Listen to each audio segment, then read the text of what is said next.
So welcome and thank you all for joining us for Azorian Institute's panel discussion, How Impunity for Past Crimes of Genocide Can Magnify Modern Day Violence Internationally, a case study of Turkey.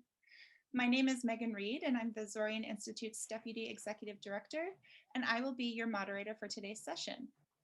In keeping with its mission to study genocide and the gross violation of human rights, the Azorian Institute enlisted the support of board member Professor Stefan Esturian and Professor Raymond Kevorkian in 2016 to invite a number of specialists to examine cases of collective violence and to explore the role of exclusive national identity, its impact on the region, and how the current problems of modern Turkish society can be traced to its past.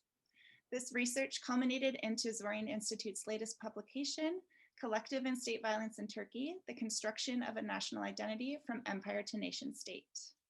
We are very pleased to have some of the authors of the book joining us today to discuss their chapters. And upon registration of this webinar, you will have received an exclusive code to receive 15% off your purchase of this book. And my colleagues will share the link to purchase this book online and the discount code for you in the chat, so look out for that. And throughout this webinar, please add your questions to the Q&A box at the bottom of your screens. We will be having a question and answer session at the end of today's panel discussion. And during this Q&A session, you will also be able to raise your hand and ask the question out loud. So viewed through the lens of international politics, today's panel discussion will raise questions about Turkey's historic influence on European powers and their acceptance of Turkey's gross violations of human rights and mass killings of groups such as Alevis, Armenians, Assyrians, Greeks, Jews, Kurds, and Yezidis. This panel will also demonstrate how impunity for past crimes and political expediency by the international community has allowed Turkey to repeat these patterns of violence dating all the way back to the 1830s, including the Armenian Genocide of 1915, all the way to Turkey's latest involvement in the Artsakh War against Armenians. In acknowledgement of the upcoming Day of Remembrance of the Armenian Genocide, the Azorian Institute is committed to breaking this cycle of violence through education and awareness of the international community. It is the Institute's belief that by not naming and shaming Turkey's past crimes, violence will continue to flourish in the region, and the slogan, "Never Again," will remain moot. It is on this note that I'd like to invite our first speaker today, Azorian Institute's academic board member, Dr. Ruben Adalian, the director of the Armenian National Institute, to open today's panel with a discussion about a brief history of the Armenian Genocide and how this genocide fits within the framework of Turkey's cyclical violence against its minorities. So Dr. Adalian, thank you so much for joining us today. Thank you, Megan. And I'm honored to join this very distinguished panel of contributors to this remarkable publication. And I encourage everyone listening in to indeed take the time and trouble of going through a very challenging and though difficult but enlightening publication. I'm asked to reflect on the Armenian Genocide, whose start will be commemorated within a week. April 24th is literally, I believe, 7 days away from this Saturday. And of course, that day marks the mass arrest of the leadership of the Armenian community. The first indication of a collective action and the infliction of collective punishment upon a people. And of course, on account of that, the 24th marks as well the first alerting of the public that the state was taking specific actions and implementing a certain policy, which soon after became all the more evident as deportations began, and these were carried out systematically, underlining once again the role of the state and the application of many of its institutions, which were put to the service of realizing this program.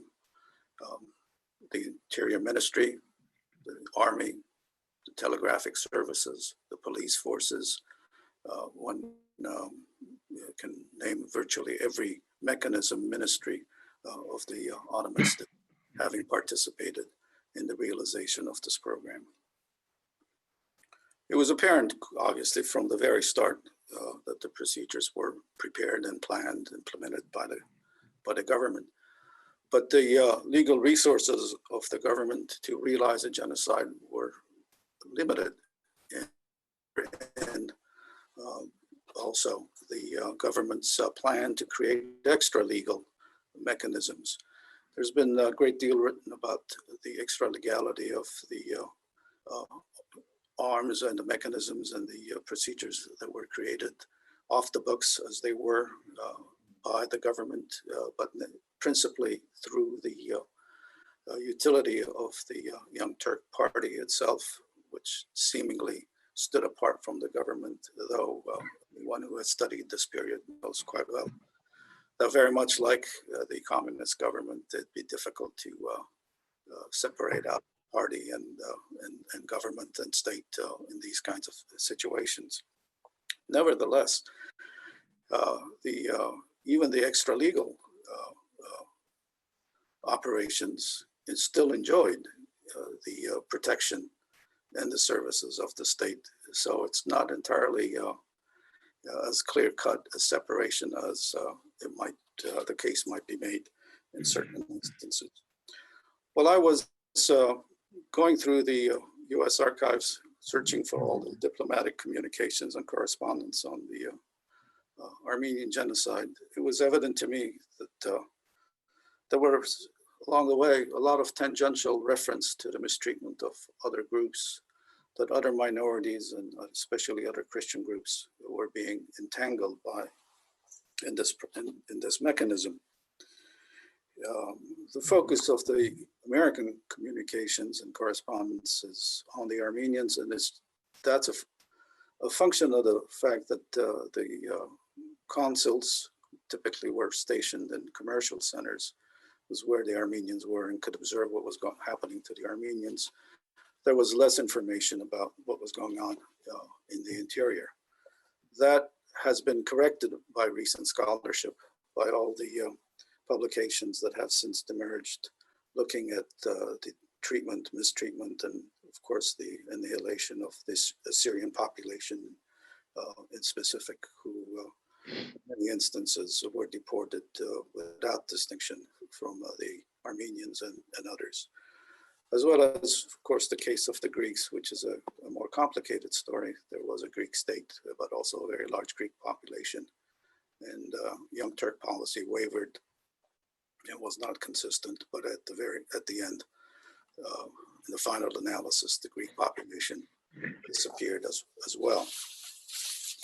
Which brings me to the rather complicated role of the Kurdish population, and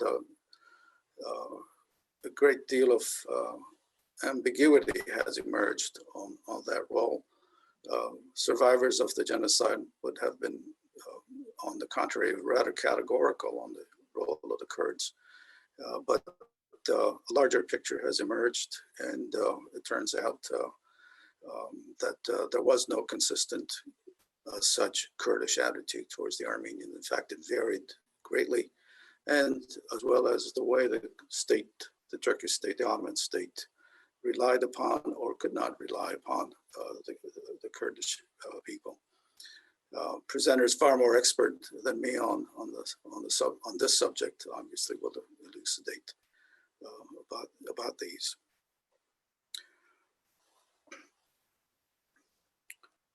In terms of the larger picture, what has emerged from all of these studies that now go under the rubric of demographic engineering is the extent to which the Turkish regime actually worked to reshape that entire society. And though I dislike the expression, in many ways it has its uses and understandable. But I think when it comes to the,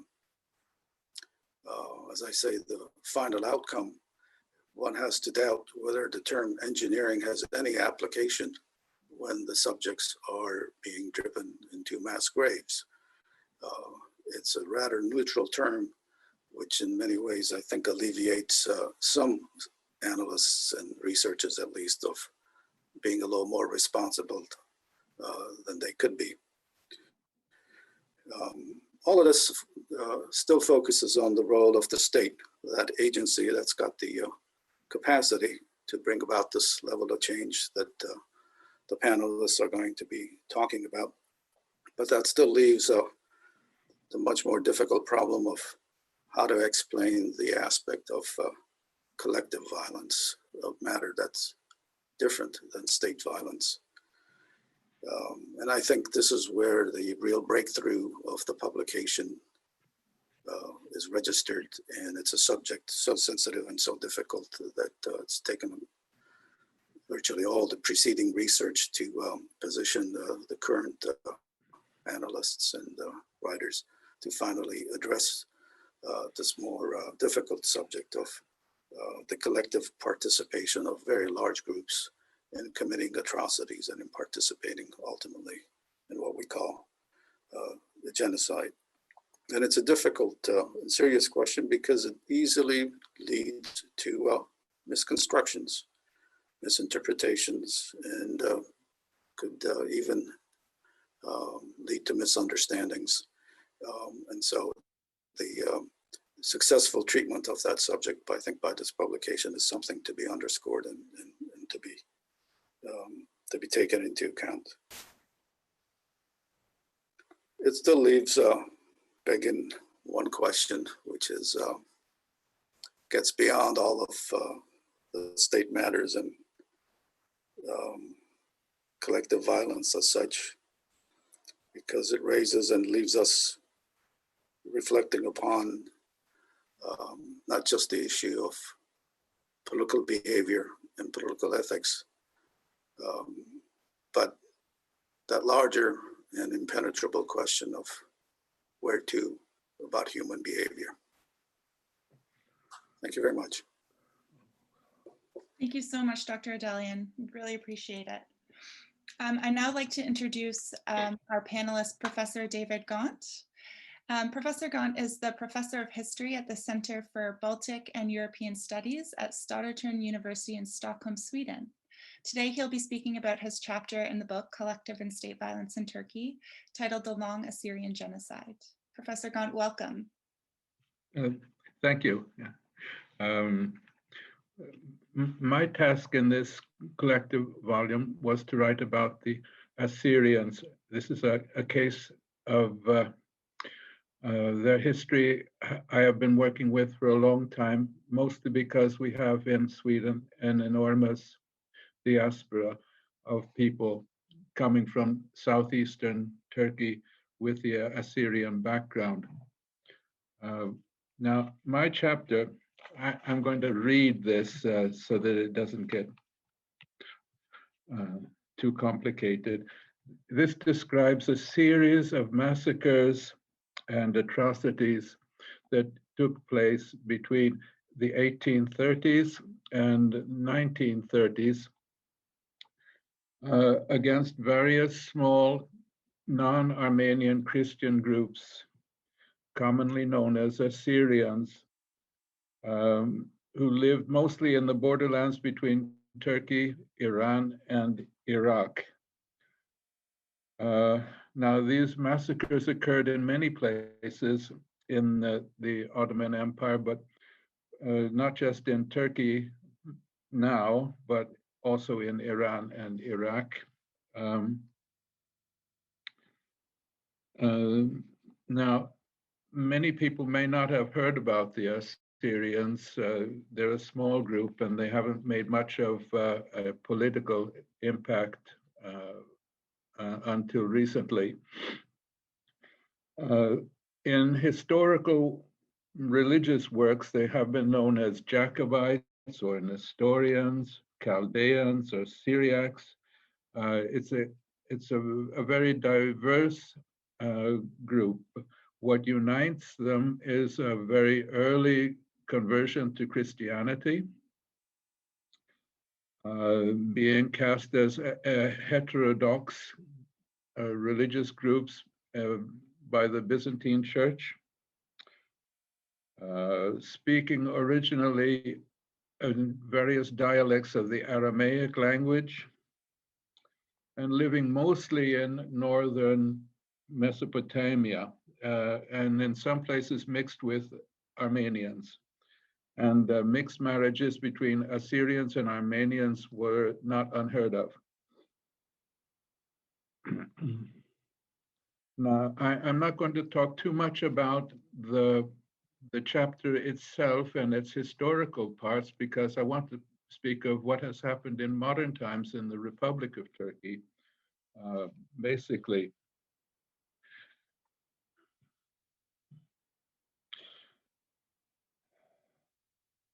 Now, each time that the Armenians were targeted in the Ottoman Empire, that is to say, in the Hamidian massacres of the 1890s, or the Adana massacres of 1909, or in the genocide during World War I, Assyrians were also targeted, mainly because they were seen to be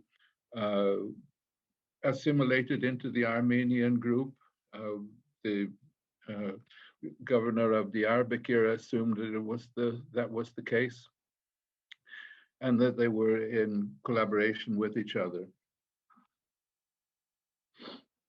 Sometimes you would accuse Assyrians for being Armenians in order to bring together army units. After the war was over, there was a delegation sent to the Versailles Peace Treaty, and they said that a combined total of 250,000 Assyrians had been killed during the war in various ways. They said that this made up about half of the original population, and demanded to have their own country, like many other minorities. They believed they were entitled to this because some of the more warlike Assyrians had joined the Russian army and participated in it, and believed that they had been promised their own country, but they didn't get it, just like the Armenians did not either. Now, once the map of the Middle East had stabilized, most of the Assyrian survivors found themselves in refugee camps in British Iraq, or in the French Mandate of Syria, or scattered in Iran and Russia. Only a few were left inside what was to become Turkey. The major exception here was an enclave of mostly Syriac Orthodox Assyrians who managed to cling on in villages and towns stretching from the towns of Mardin to Midyat to Nusaybin and to Cizre and on to Shirnak. These are all places very close to the Syrian and Iraqi border today.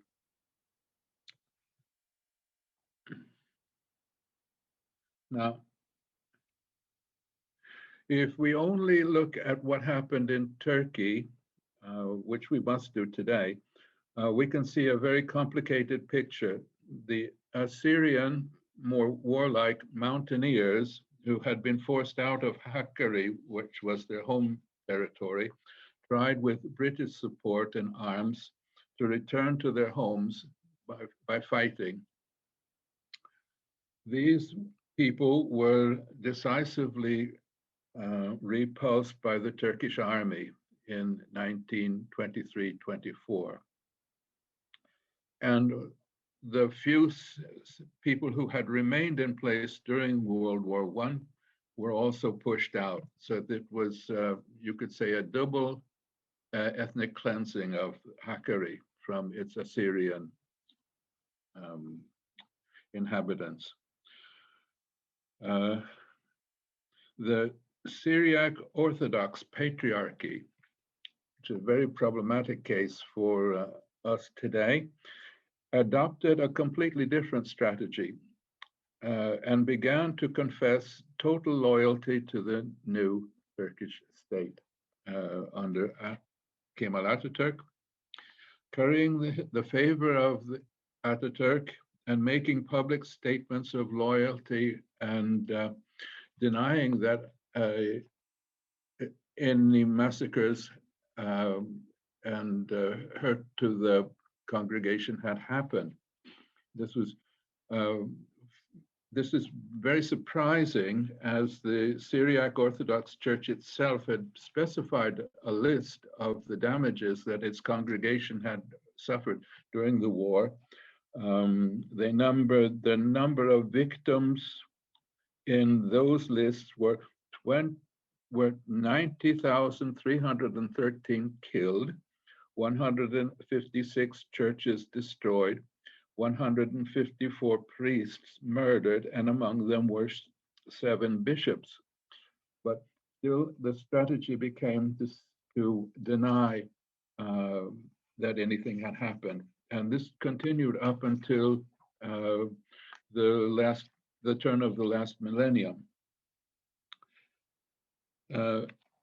It also meant that those who were inside Turkey had no support from the church leadership when talking about what happened during the World War I. It remained a more oral history passed on through family and friends and in the villages, but no more than that.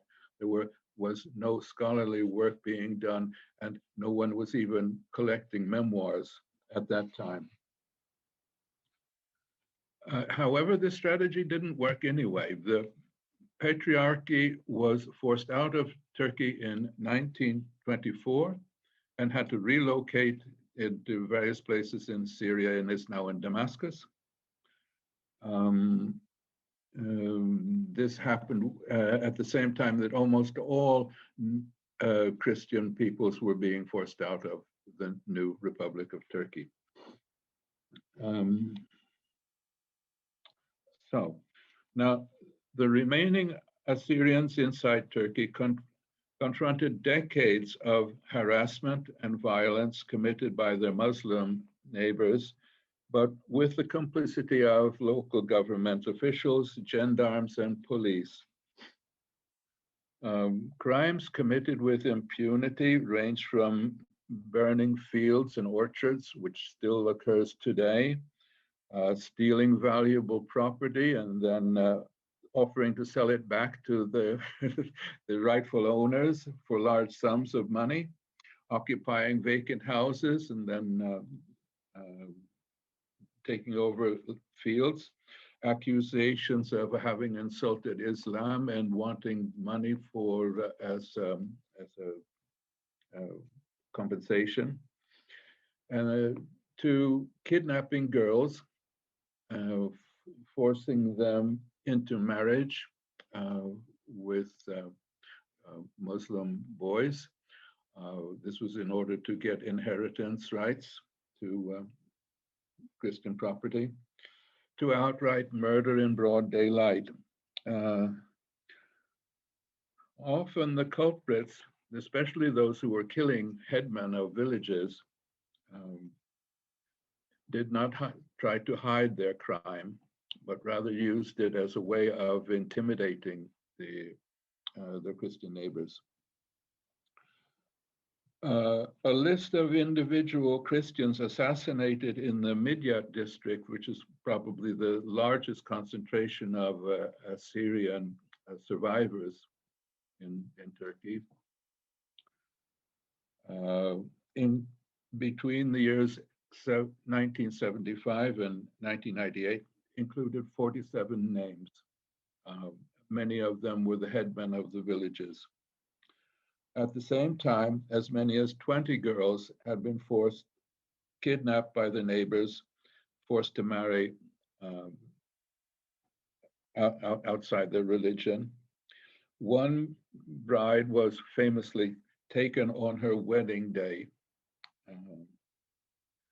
Now, commonly, the families of those whose men were killed or whose girls were abducted moved away from their villages, just abandoned their houses and fields, never to come back. Some went to Istanbul, others began thinking of moving to Europe, especially to Germany, where the Gastarbeiter program was open for Turkish citizens. Now, at times of Turkey's political crises, there would be pogroms, smashing and pillaging shops, beating random individuals. At the time of the 1960 military coup, Syrians in Midyat and in Kerboran were arrested, being accused of having supported Menderes, which is a pretty absurd accusation. Assyrians. Now, according to oral testimony, the turning point after which Assyrians en masse decided to leave Turkey was in 1964, during one of the Cyprus crises.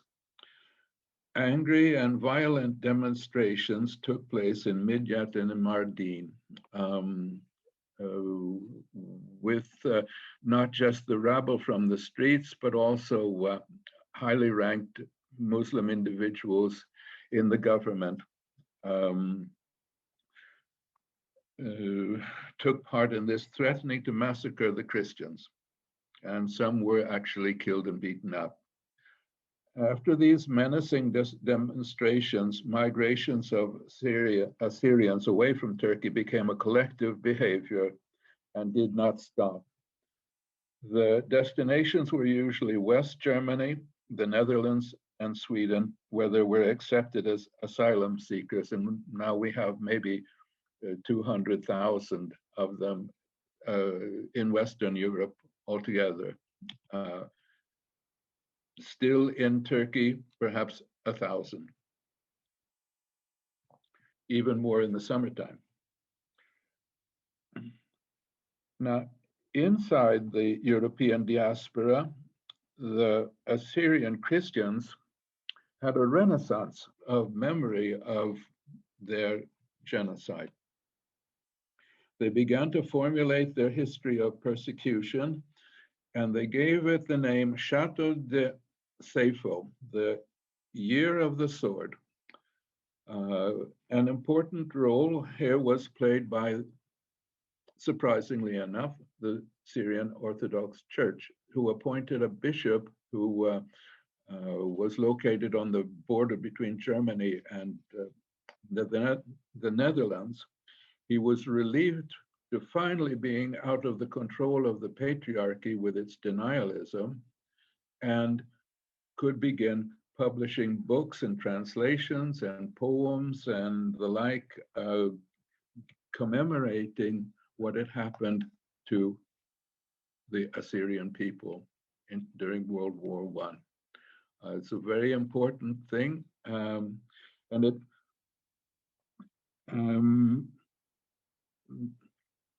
this step created a political agitation among the diaspora in Western Europe for political recognition of the Assyrian genocide, and is precisely parallel and mirrors that of the lobbying for recognition of the Armenian genocide, which had begun earlier. It's a bit frustrating that they seem to take the same 24th of April occasion for their celebrations and wanting to be part of Armenian celebrations. And much to the credit of the Armenians, they allowed this to happen and welcomed the Assyrians into their commemorative work. Now,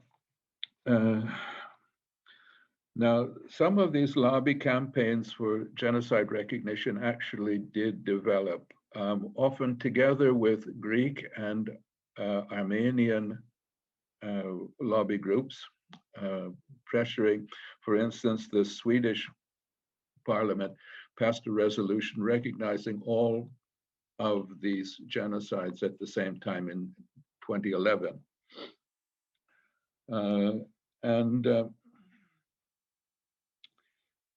This was a result.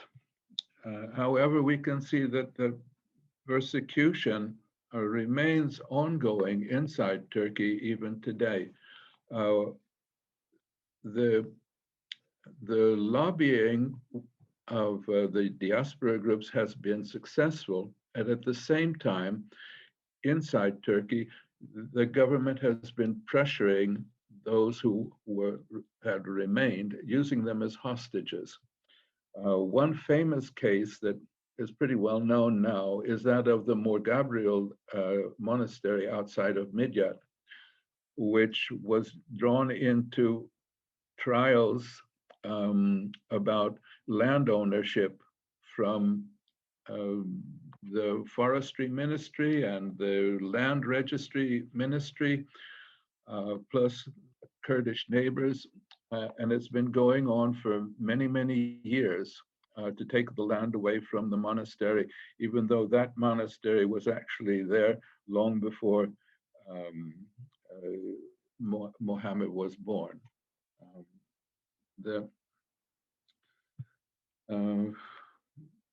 At the moment, we have one monk being sentenced to prison because he had given bread and water to some of the PKK warriors.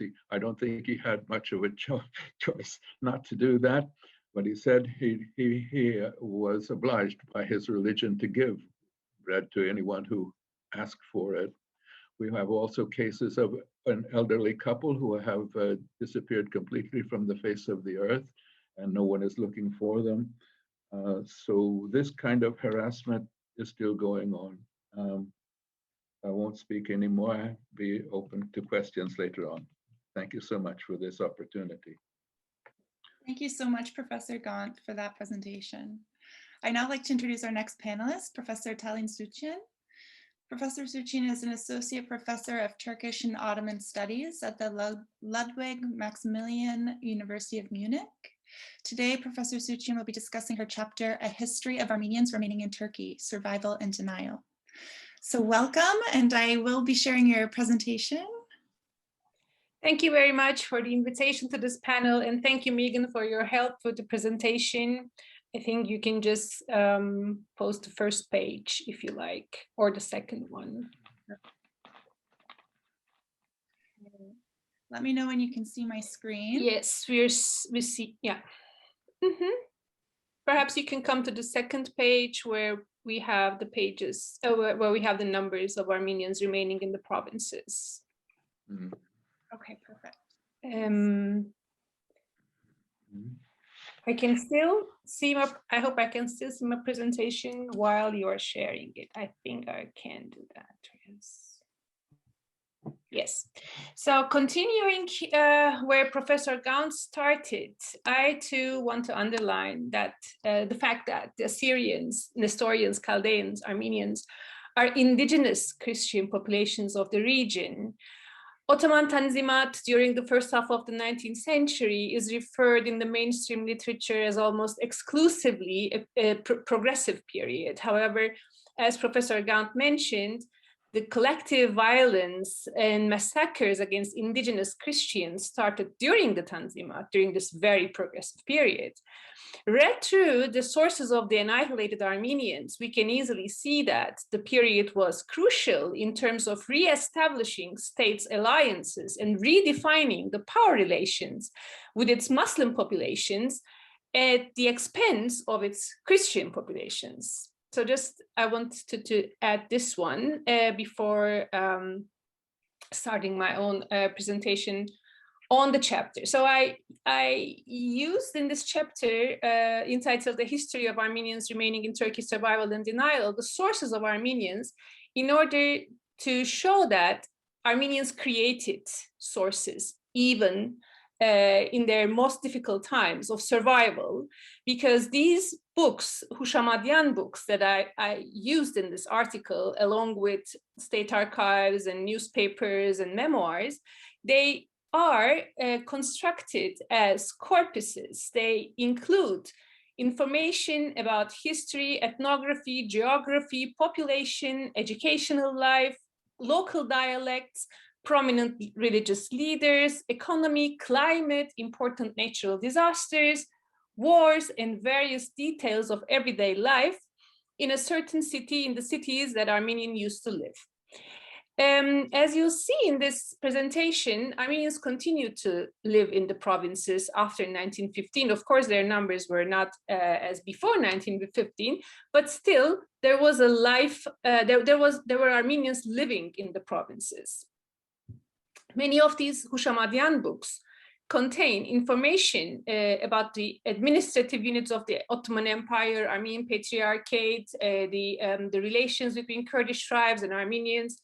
And in some of them, we also have a chapter on the period after 1920, 20s. And in some, we have information, data collected even during the 1950s. So considering that primary sources about the situation right before the foundation of Turkey and the decades after are extremely scarce, these books provide us some of the very important data that we could collect on Turkey's early decades. Some of these books have, there's a line, say in some of those books, there are lines mentioning that there isn't much Armenians, there is not an Armenian life in Armenian provinces, which is correct, but still, there were still Armenians living. However, for these Hushamadian books, as the Armenian life was over, they considered this as a closed chapter. And there were very categorical sentences we can find in these books. For instance, and I quote from the Marash Hushamadian, "At the present time, Marash too is a closed book for us," end of quote. So for them, for the authors of these books, who were the survivors living in America, in France, in Beirut, or elsewhere, the remaining Armenians there did not constitute or did not mean an Armenian life anymore. Okay, we start with the Harpert Hushamadian. Perhaps we can go to the next slide in the presentation. According to the Harpert Hushamadian, Harpert Yevanor Voskeren Taştı, the situation in Harpert had worsened right after 1919, Kemalist Congress in Sivas. The most remarkable measure taken by the Kurdish or Turkish families was to forcefully marry Armenian women who until then were concubines in their houses, so that these women could not be taken away without divorce. Last Armenian religious representative in Harpert, Archbishop Kürt Mkhitaryan, who served there between 1920 and 23, wrote in his memoir that although there were no bloody massacres during that time, the period was filled with white massacres. Examples of these included hunger, nakedness, forced labor, which killed quite a number of people every day. The corpses of many that remained unburied. By the end of the 1930s, there were still 1,500 Armenians, including Armenian Catholics, in Harpert. The second Hushamadian is the one on Çarsancak, Batmutyun Çarsancaki Hayot. Çarsancak Armenians are known for their struggle against Kurdish tribal chiefs, as well as Ottoman administration, starting from mid-19th century. Confiscation of their lands, which started in 1850s, mostly came to an end with the genocide of 1915. Again, continuing where Professor Gaunt left it with the Mor Gabriel and land confiscation, it's a there are very few studies on these land issues, which started actually with the land code of 1858, and it never stopped. I mean, they never ceased to exist. I mean, today, what's happening with the land issues, they started in 1850s. I mean, it's almost 170 years by now. A considerable number of Armenians continued to live in Çarsancak during the post-1923, mostly Islamicized or Alevized. Anika Turner's recently published book, and as well as her valuable contribution, published in this book, sheds new light on the region's history and its And her work is an important intervention to Turkey's mainstream historiography. In her article in this volume, she mentioned that the scholarship on Islamicized Armenians often remains trapped in the typical pitfalls of discourse of denial. She draws our attention to the fact that giving a voice to the voiceless, in our case, claiming to be able to give a voice to the Islamicized Armenians or survivors in general, is misleading. The Hushamadyan on Charsanjak, unlike others, includes the revolt of Sheikh Said, which took place in 1925, as well as the state crime committed in Darsim region in 1937. As a result of the latter, tens of thousands of locals were killed, many Armenian families were exiled, Islamicized, and forced to live under Turkish names in the western parts of the country within Turkish villages and cities like Afyon or Kütahya. We can perhaps continue with the second, the fourth slide, I guess, yeah.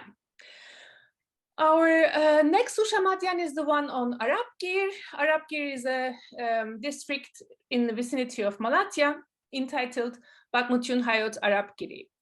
An Armenian from Arapgir, Kaspar Basmajian, returned to his birthplace in 1954 and visited his relatives. A year later, he wrote down his travel account, which was included in this Hushamadyan. The control mechanisms in the provinces were very strict in those days. After arriving in Arapgir, Basmajian went to the police station to inform the officers about his arrival. But the police officers said they had already been informed about his arrival. Regarding the population, Basmajian noted that there were 30 families remaining, comprising of a total 350 Armenians. However, he added that Armenians were continuously leaving for Malatya or Istanbul. Basmajian also added that all Armenian properties were sold to the locals, and children of Armenian families were deprived of the right of inheritance. Some Armenians had to repurchase their own houses with great difficulties. Almost all buildings and properties belonging to Protestants, Catholics, as well as Apostolic Armenians were all in ruins. According to Basmajian's observations, Malatya was a better place to live. There were more than 1,000 Armenians. Basmajian mentioned that there were big factories in Malatya, but they would not hire Armenians. There was no functioning Armenian school or church in the city during the post-1923 period, and a priest from Diyarbakir used to come from time to time to register and baptize the newborns and was called for funerals. And the next one is the one from Severak or Siverek. Yeah, I think we can continue to the next slide. Yeah. Oh, okay. I also talked about Arapgir. If I still have time, I can continue with Severak and then finish. Is that fine, Megan? Yes, definitely. Okay. The Hushamadyan Severagi notes that there were just 10 to 15 households of artisans remaining in town after 1915. Because of their craftsmanship, Armenians were commonly kept alive for some time until their replacement by local Muslims, by the local Muslim artisans. Severak also contained people between 250 and 300 Armenian women and children kidnapped from the death marches and living in the houses of Turks and Kurds. By 1971, when this Hushamadyan was published, Severak had 3 Assyrian and 5 Armenian families, as well as 30 or 40 Armenians, mostly women and children from surrounding villages. The author of the book, Thomas Arapyan, stated that he had gathered this information during a visit to Severak in 1969, as he made regular visits to his birthplace. The book includes several photographs from his visits. This is the only information I have come across so far regarding the Christian population of this particular region in the mid-20th century. There's one more slide, and here we have, Karnik Stepanyan's account, who came, we know Karnik Stepanyan as the author of a biographical dictionary, and his family too was exiled, and they ended up in Sivas for a while, where they stayed until 1922. And in 1922, they left Sivas via Tokat and Samsun, Tokat, Amasya, Samsun, where they boarded the ships which traveled to Istanbul to reach Greece and France. And I just add his account of this journey, and then I'll finish. And I quote, "In December 1922, we took the same route too. We were 50 children leaving our parents behind who were supposed to follow us. We reached Samsun and got on the ship with 2,000 Kahtagans towards Greece. A cholera outbreak started on the ship. Many people died. More than 1,000 corpses were burnt in the fire grate of the ship as it was prohibited to throw the corpses into the sea. Then we got through 40 days of quarantine and famine, and only by the end of January we were able to reach Greece looking like skeletons." End of quote. Yes. The members of the surviving generation remained as invisible survivors, whether in Istanbul, in the United States, in Armenia, or elsewhere.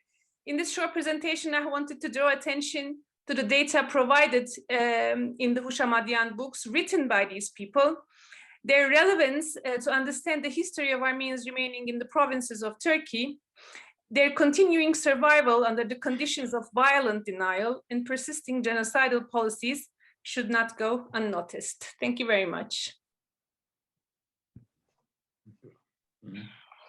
Thank you very much. Bear with me here. Let me just. Perfect. Okay, thank you very much, Professor Suchian. Our next speaker today is Professor Marcus Dressler. Professor Dressler is the Heisenberg Professor for Modern Turkish Studies at the Institute for the Study of Religion at Leipzig University. For today's panel discussion, he will be discussing his chapter, Physical and Epistemic Violence Against Alevis in Modern Turkey. So Professor Dressler, thank you so much for joining us today. And I believe you have a presentation as well, right? Yes, Okay. I wanted to ask you just to allow me to show it. Yes, you should be allowed.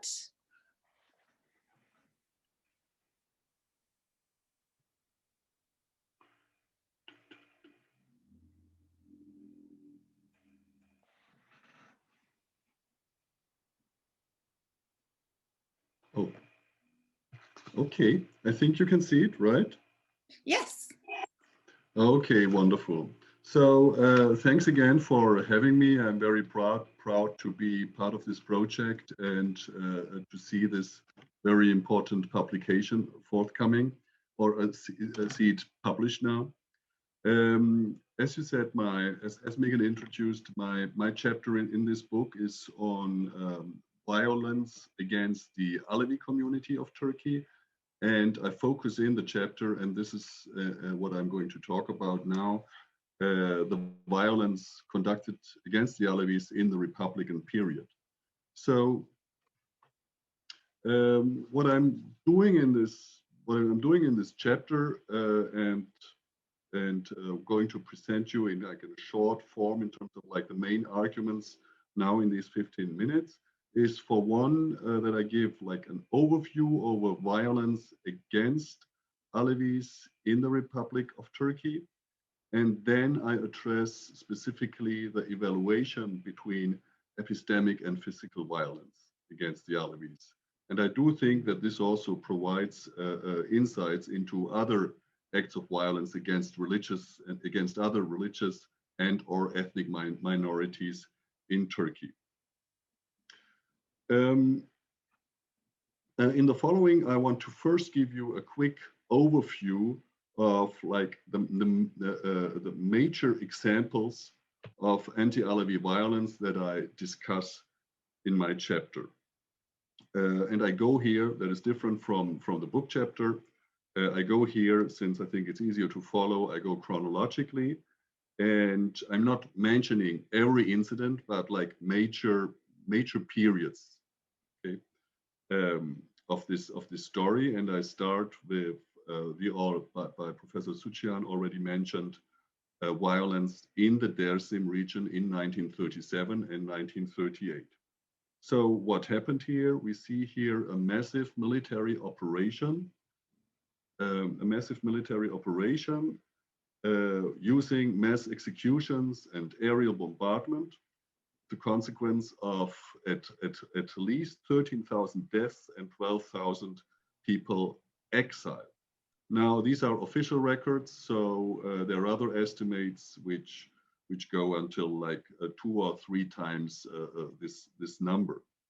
Darsimi activists, I want to add here, also claim that this violence, this state violence, constituted a genocide against the Darsim people. Now, so what was the context of this?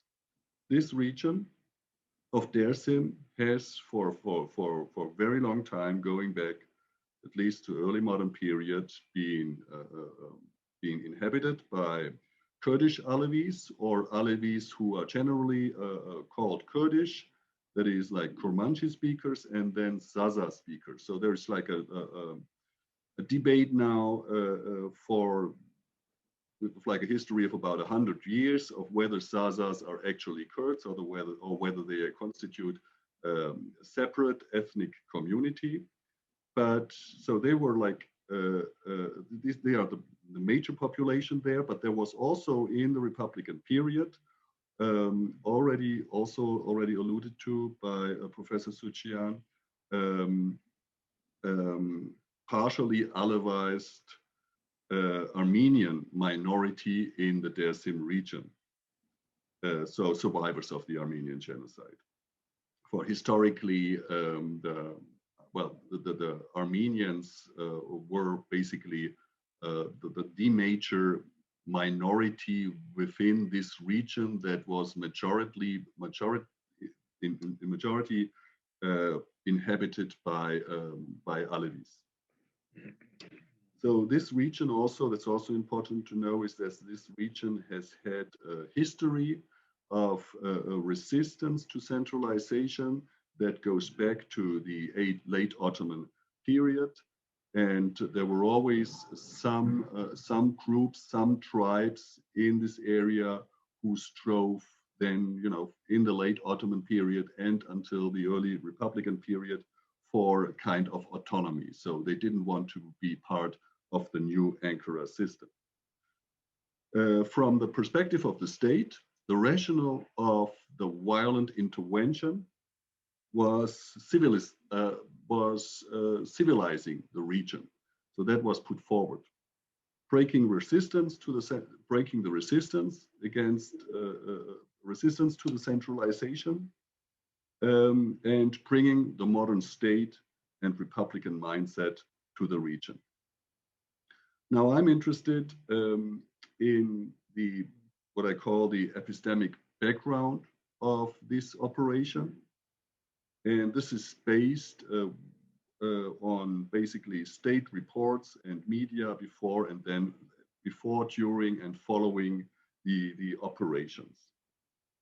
So what we can see is that in reports about the Alevis and also in the discussions, although it was not like in the first lines, we always find references to the Darsimlis being Kızılbaş, which means literally redhead.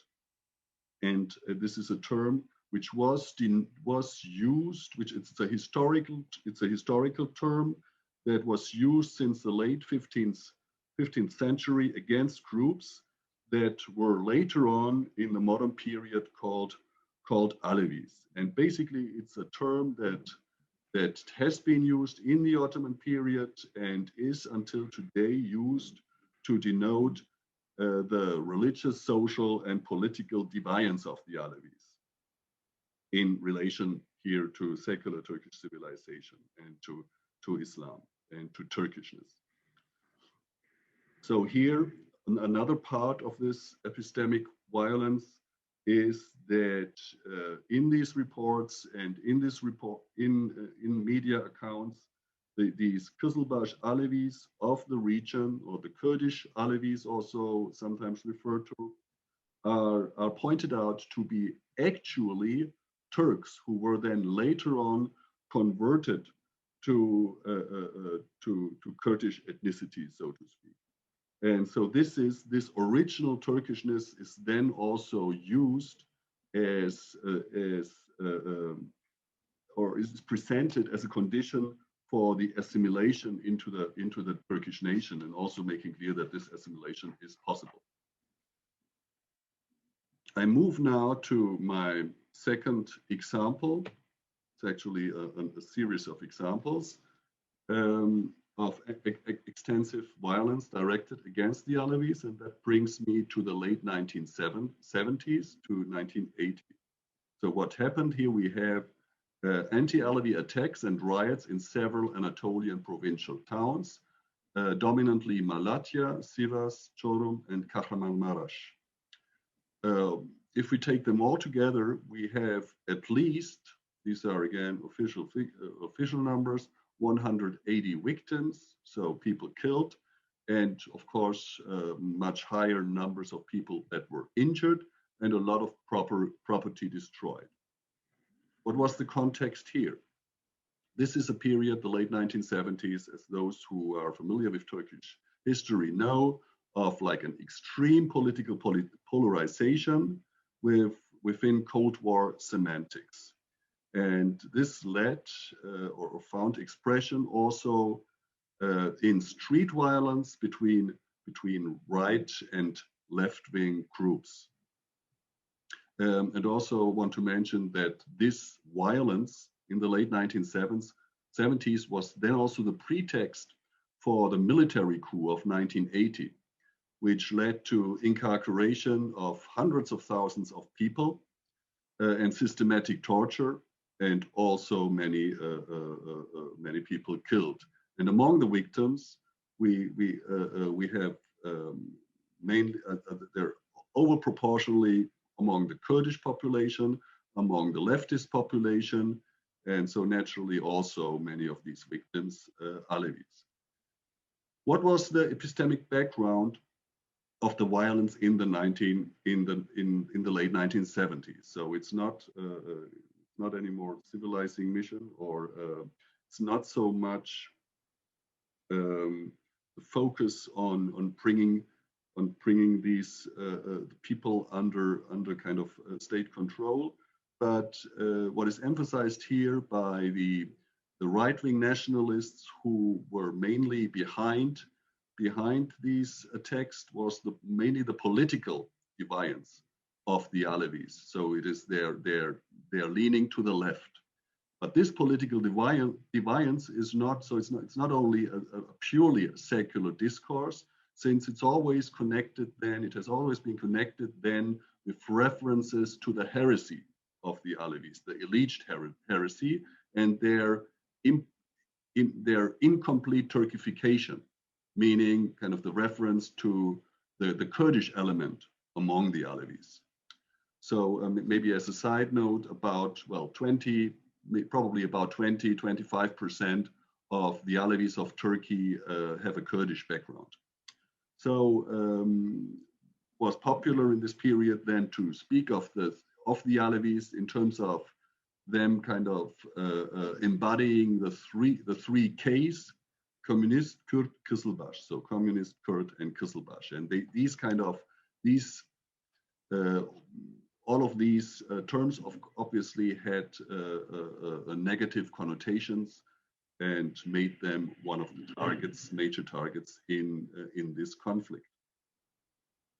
So now I turn to the third and latest group of incidents that saw Alevis targeted, and start again with the historical record. So there's first to be mentioned the Sivas arson attack in 1993, in which 37 people were killed, most of them Alevis.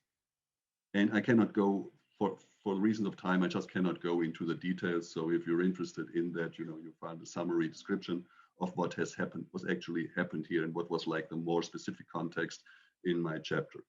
Then we have 2 years later, the first incident of metropolitan violence against Alevis in a neighborhood of Gazi Osman Pasha in Istanbul, which led to 22 people being killed and hundreds injured. And then slightly different, the Gezi protests of 2013. It has been noted in the press and discussed the different ways that 7 of the 11 overall victims, so people killed as a product of police violence to suppress the Gezi events, had an Alevi background. So that this is a little bit a different instance insofar as these people here were not, were not directly targeted since they were Alevis, but we can see that the state violence against the protests surrounding the Gezi incidents were much stronger in neighborhoods that were off the camera. So there were, we didn't have like this this violence leading then to fatalities on the Taksim Square, but we saw it then in other neighborhoods, in other towns of the media records, and well, for a long time then neighborhoods with like a strong, let's say, anti-AKP or leftist tradition and constituency, and some of these neighborhoods also Alevi, and with Alevis being on the front, there were kind of very there were protests, and this is where the police then hit in a much heavier way, and this resulted then in these people killed. So what is the context of this violence since the 90s? Well, I mentioned the coup of 1980, which led to a remaking not only of the economic field, but also of the political field. Of course, there are also global dimensions that are effective here. So towards the end of the Cold War, we see that identity politics become much more important in public political discourse, and basically replace more openly politicized or political right left-wing semantics and contestations. And so religious and ethnic difference become major issues, and also provide basically, this also provides the framework of basically the Alevis then also since the late 80s really coming out and demanding being recognized as legitimately different from the Sunni Muslims. And well, parallel to that, one could also point to increased, to the Kurdish movement gaining a lot of strength in this period. And these are of course also then contexts for then for like the violent backlash or sensitizing people which harbored prejudices against Alevis or Kurds, seeing that as a threat to the homogeneity and to the unity of the nation. The epistemic background here, the Turkish Islamic synthesis, I need to mention, so which basically is like an ideology, political project that tries to strengthen the Muslim, Sunni Muslim element within Turkish nationalism, and which was part of the coup, and then basically has been embodied in the political system also after the coup. And then we see that in the context of these identity politics becoming more important, we also see a parallel the formation of political Islam and the Islamist movement, where we see a connection of kind of religious and nationalist arguments, but with much stronger religious overtones directed against the Alevis. So that's another difference from the earlier from the violence in the late 1970s. There it was more like nationalist, right-left semantics. Since the 90s, we see that it moves more to identitarian, religious semantics as background, kind of then in justification or epistemic background that I think needs to be considered if one wants to understand this violence. And I think I'm already over time, so I just want to say one thing at the end. I think it is important to explain to also attend to the epistemic, the historical background of anti-Alevi violence in Republican period, or the historical background of these epistemes and the longue durée of these epistemes, like these notions of the need of homogeneity of the Turkish nation, of which kind of the religious dimension and the ethnic dimension are major parts. And the problem from this Muslim nationalist hegemonic point of view with regard to the Alevis is that, well, the Alevis basically, they are different in terms of the religious norm, which is by implication Sunni, and they propose a problem insofar as some of them are Kurds. So yes, I think so therefore it is important one cannot just see it would be wrong to see current discrimination of the Alevis and also experiences of violence in the last decade as like an expression of Islamism or a political Islam, or like a consequence of that alone. I mean, this really has a history that goes back actually to the late 19th century, the second half of the 19th century, when the Alevis began to be seen as a problem with their religious difference.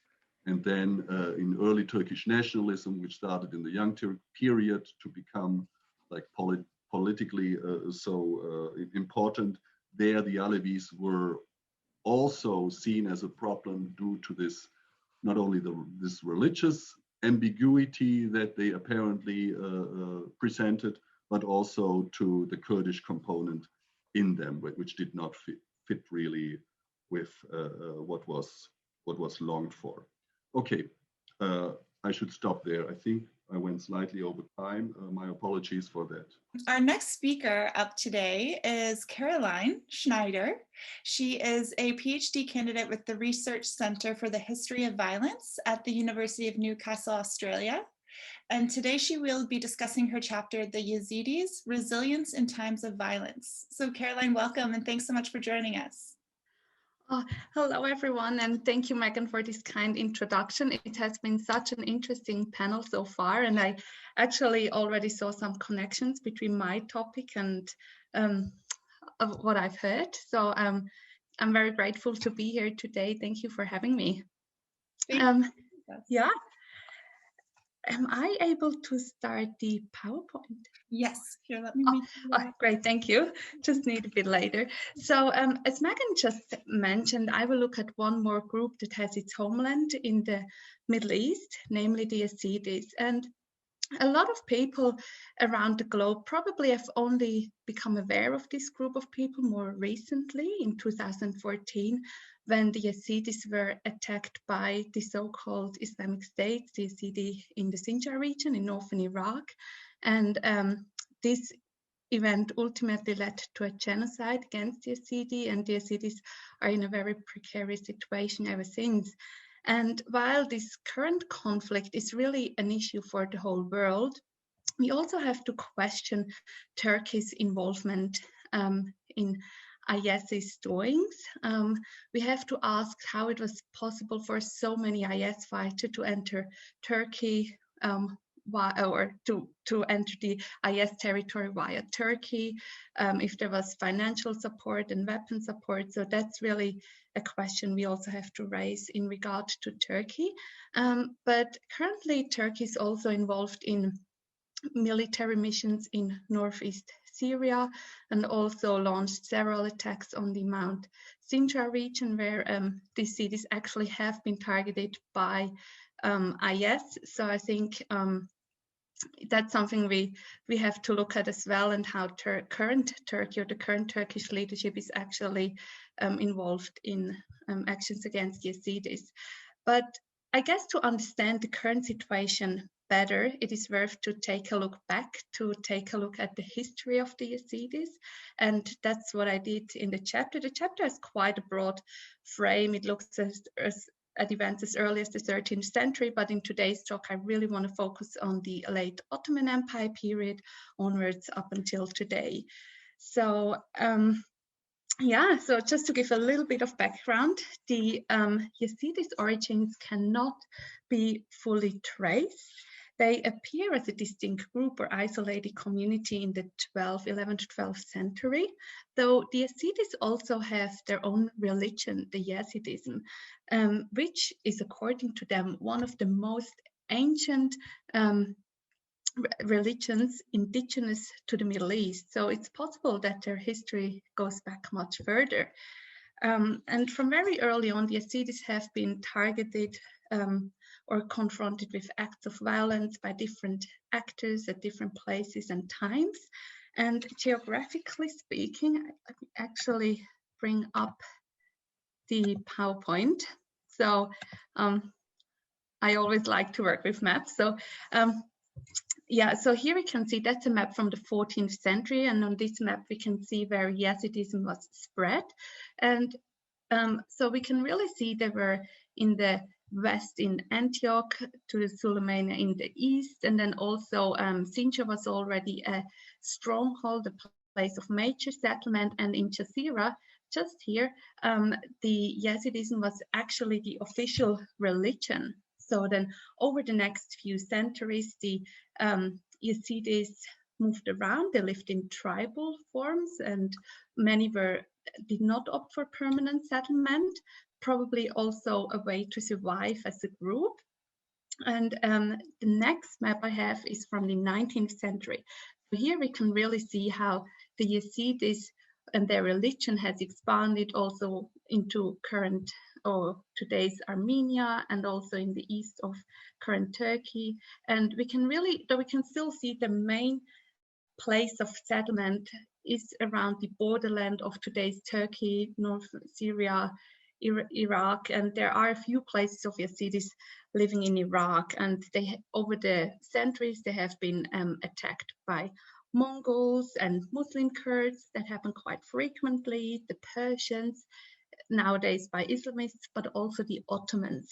And the reasons why they were targeted always were different in nature: religious, political, also social or economic. But I think one thing I really wanted to also highlight in the book chapter was that the Yezidis always found a way to resist and survive as a group.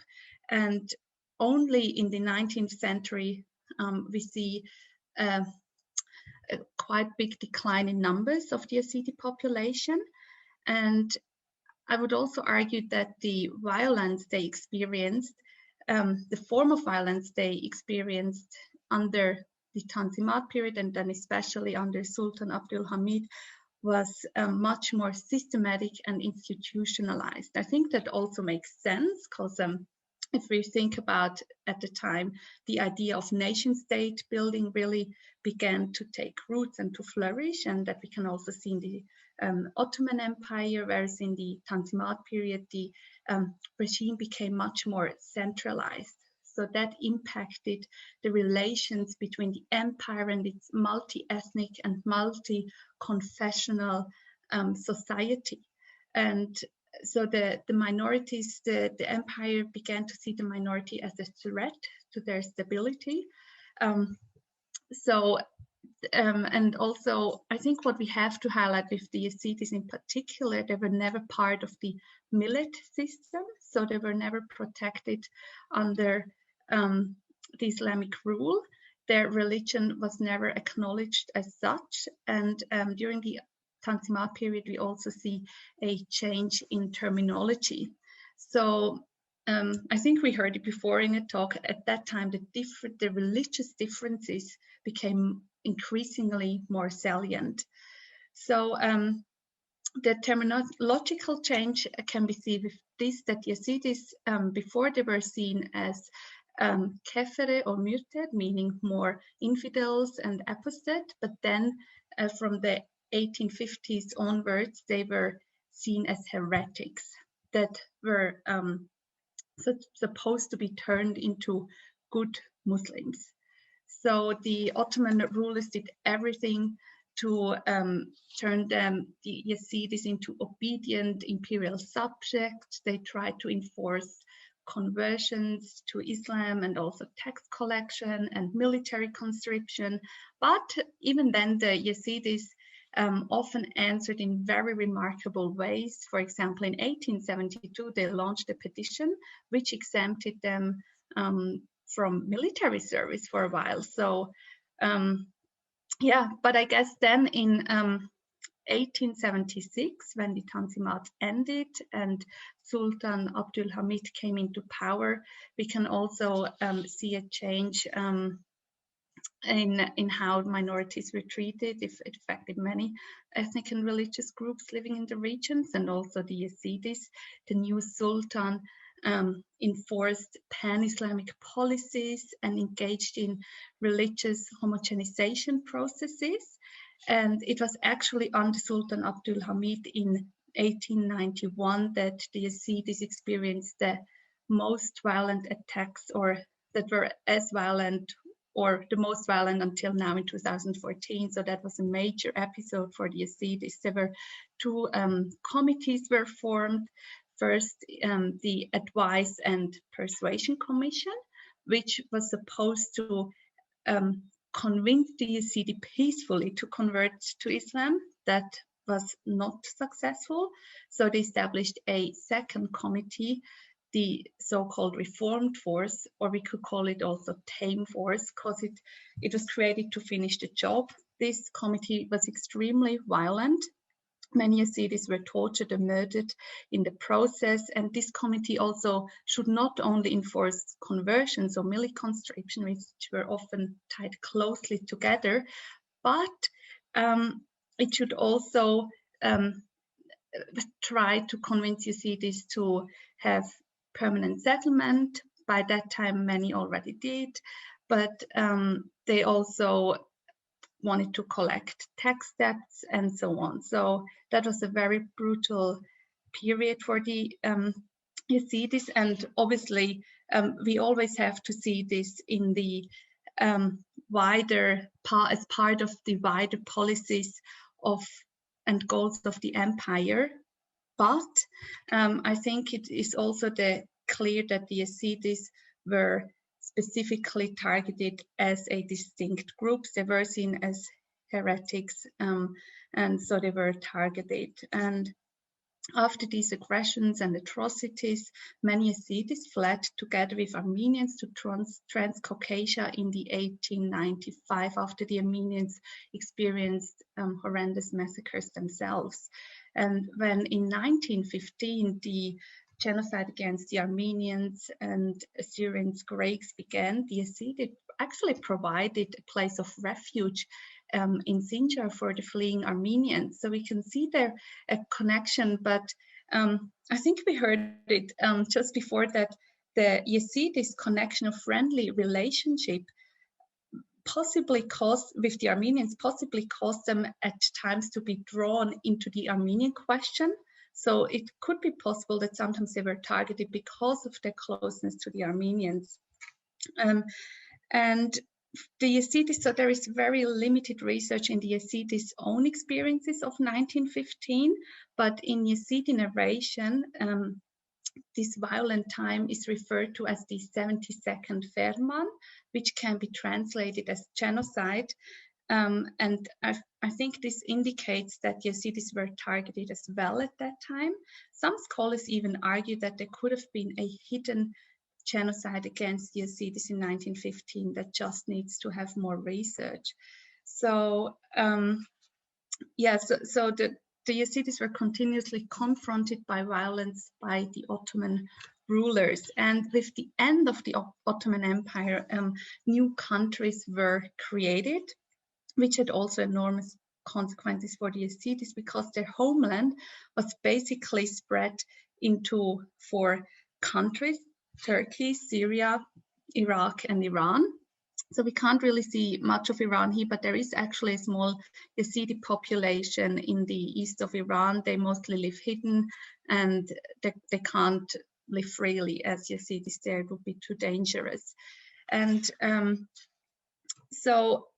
and I think we also have to mention one more aspect that also caused trouble especially if you look at Turkey today for the Yezidis, and that's the Treaty of Lausanne in 1923. So that, I think that peace treaty really allowed for the creation of a culture of impunity, and also did not recognize the rights of minorities living in the region, and is probably a major treaty that caused part of current or Turkish impunity.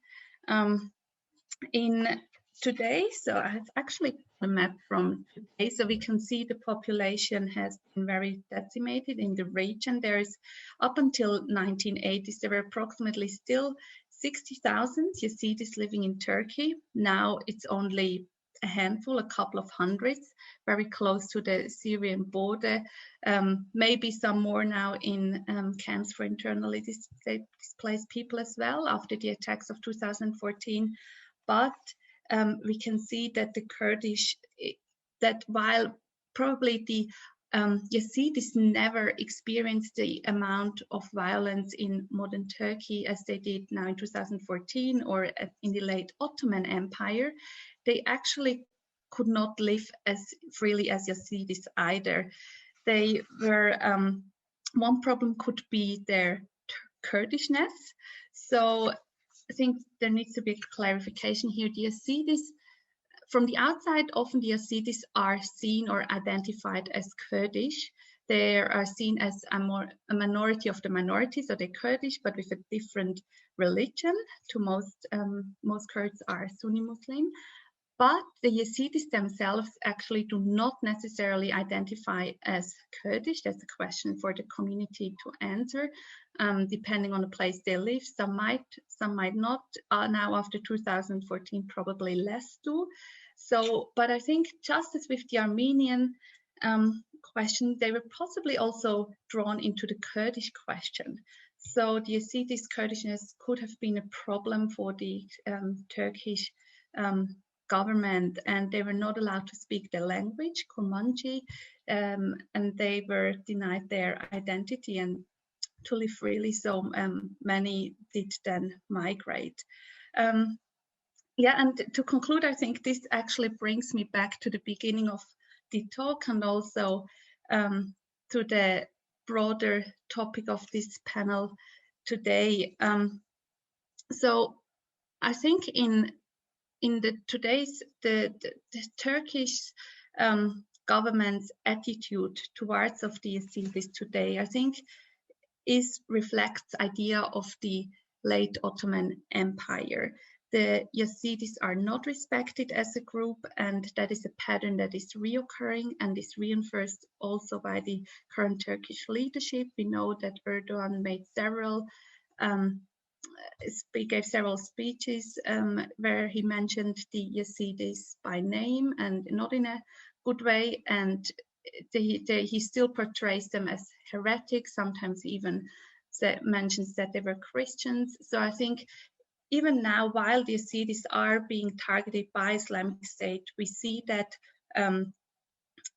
that anti-Yazidi attitude in the Turkish government, and also with the attacks, for example, when the Turkish government launched military attacks in Afrin just very recently in 2018 and 19.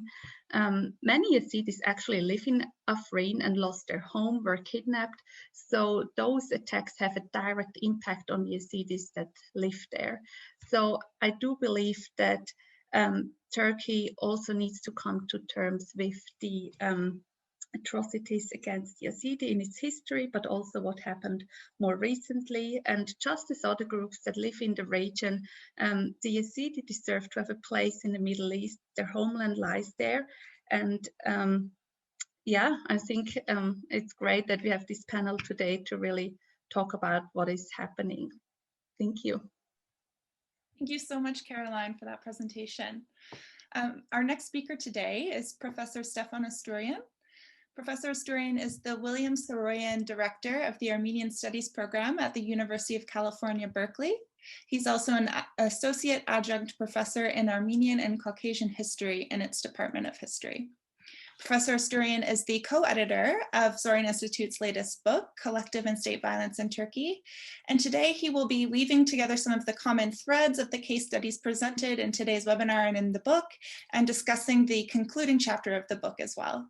So Professor Esturian, thank you so much for joining us today.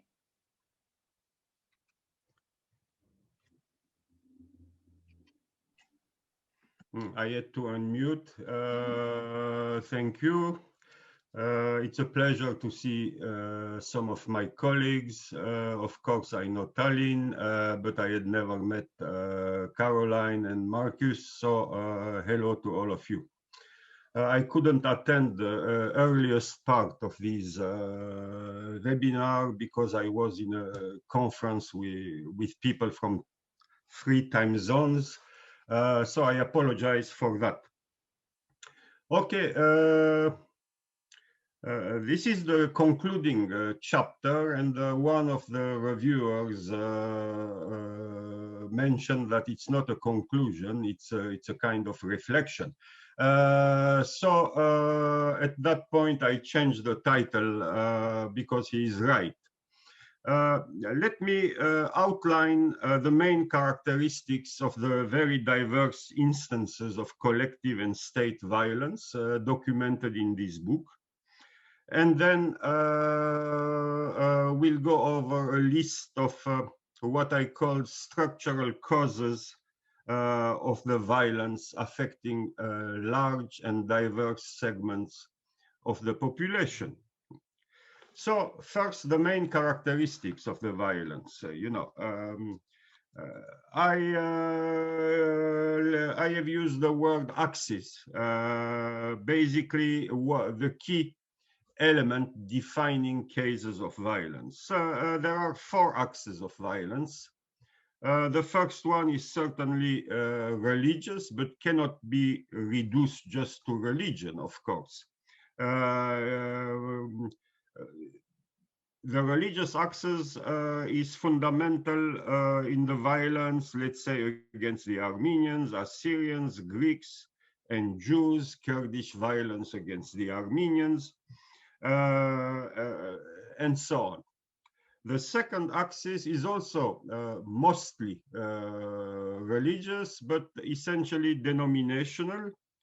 For example, Sunni Muslims against Sunni non-Sunni Muslims. It characterizes in part the violence against the Alevis, for example. The third axis is mainly ethnic. Turkish violence against the Kurds, be they Sunni or Alevi. And the final axis is political and refers mainly to right-wing violence against leftists and vice versa.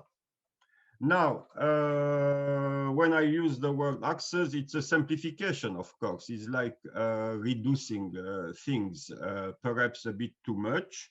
I should tell you that these axes are not mutually exclusive and can obviously overlap. A leftist Alevi Kurd could be victimized as a leftist. He or she could be victimized as an Alevi, or he or she could be victimized as a Kurd, for example. So I don't want to give you the impression that I love reductionism and simplistic explanations. Okay. The second characteristic of Ottoman Turkish violence is its remarkable continuity from the 1890s to the present, and we could even go back to the period, the post-Crimean War period, from the 1860s onward, mostly. I can literally list the whole thing, but we have very little time. This is a lecture that usually takes about 50-55 minutes. So I don't know if it's really useful. But of course, it starts with the violence against the Assyrians as early as the 1830s. Then you move, Sassoon massacres, Armenian genocide, violence against the Greeks. Prior to that, Cilician massacres, 1909. Jews targeted in Thrace, and it keeps going on. The Sheikh Said rebellion and its repression, massacres in the region of Darsim, 1937-38, pogroms in Istanbul. I consider the Varlık Vergisi, the special taxation of minorities during the Second World War, as part of that violence, obviously. Anti-Greek pogroms in Istanbul in the mid-1950s, violence against the Alevi in the 70s, against the Kurds in the 80s, 90s, and essentially it's an endemic form of violence. So it has peaks, but it's not that you have periods where they are in love, with the Kurds. And the whole thing continued even during the pronunciamento of 2016 against Mr. Tayyip Erdogan. So you see, it's very continuous and extremely diverse. The third characteristic of the violence, when I went over the chapters, is that there is almost no collective violence without the involvement of the state and its agencies. That is, we are not dealing here with some kinds of riots in Southeast Asia or in some African place. You always find the hand of the state or its agents, provincial administration. It can be youth organizations, extreme right wing. It can be all kinds of things. But you don't have sui generis violence because a group of people is getting a little bit excited and angry and attacks another one. There are a few cases, very few, where the violence is essentially led and carried out by the state. In the case of the Sheikh Said rebellion, the Darsim massacres, but overall the characteristic is quite clear and very simple. Fourth characteristic of the violence is also quite obvious: the state's ability to mobilize and direct various segments of the population to take part in the violence against the targeted group. Among the typical agents of collective and state violence, one could name urban mobs, religious elements, youth organizations, right-wing organizations, mafia-related elements, Kurdish tribes, including against other Kurds. So we have here a kind of delegation of violence and collective participation. And these two characteristics imply the collective responsibility of large segments of the population in the violence that has been carried out over more than 100 years. Finally, some of the large scale forms of violence also are characterized by demographic engineering and in in some cases also Islamization and or Turkification of the areas where the targeted groups had been living. It's obvious in the case of the Armenian Genocide, of course, of the Greeks. So that is part of the process. There has been also demographic engineering against the Kurds. The violence has forced hundreds of thousands of Kurds to move westward. So you see the pattern is quite clear. Now I will start dealing with what I call the structural causes of the violence. It's my French DNA that is basically emerging here. When I was young, the French School of Historiography used to refer to les causes profondes and les causes immédiates, the deep causes and the more immediate causes. What some very prestigious scholars in the US keep parroting endlessly: contingency, contingency. Everything seems to be taking place on the basis of contingency. No, there is no such a thing as contingency without the deep causes. Okay, there is no such a thing. I had a debate at the American University in Paris, you know, with Professor Ronald Sunny. Contingency. Well, yeah, there is contingency, of course, in history, except if you are a simple-minded historian, you know. But the contingency is like the spark that lights the fire. Okay, but you need to have the material there, you know. So I am dividing that into, you know, I call the deep causes, let's say, the structural causes here. The first two structural causes are essentially the rejection of a civic sense of nationality and citizenship, and the concept of domination as a central feature of the national self. Both starts in the Ottoman period and last up to today. The failure to develop a sense of civic sense of nationality and citizenship is basically rooted in the failure of the Tanzimat ideals of the 1850s, 60s, 70s. You know, a period when a somewhat westernized, very small group of leaders of the Ottoman Empire, encouraged also by European pressures, tried to develop the idea of Ottomanism or Osmanlılık, equality of all Ottoman subjects, whether they are Christian, Muslim, Jews, and so on. I can go into the detail ad nauseam, but the main thing I want to describe the reaction to that decree as presented by the great historian, jurist, and statesman, Ottoman historian, jurist, and statesman, Ahmet Cevdet Pasha, who is probably, I consider him probably the greatest Ottoman intellectual of the 19th century. Okay, he describes the Muslims' reaction to the Hati Humayun, the decree of 1856, which promulgated openly, you know, the idea of equality. And in what he describes, he refers to the reaction of the people. So he says, many among the people of Islam began complaining thus.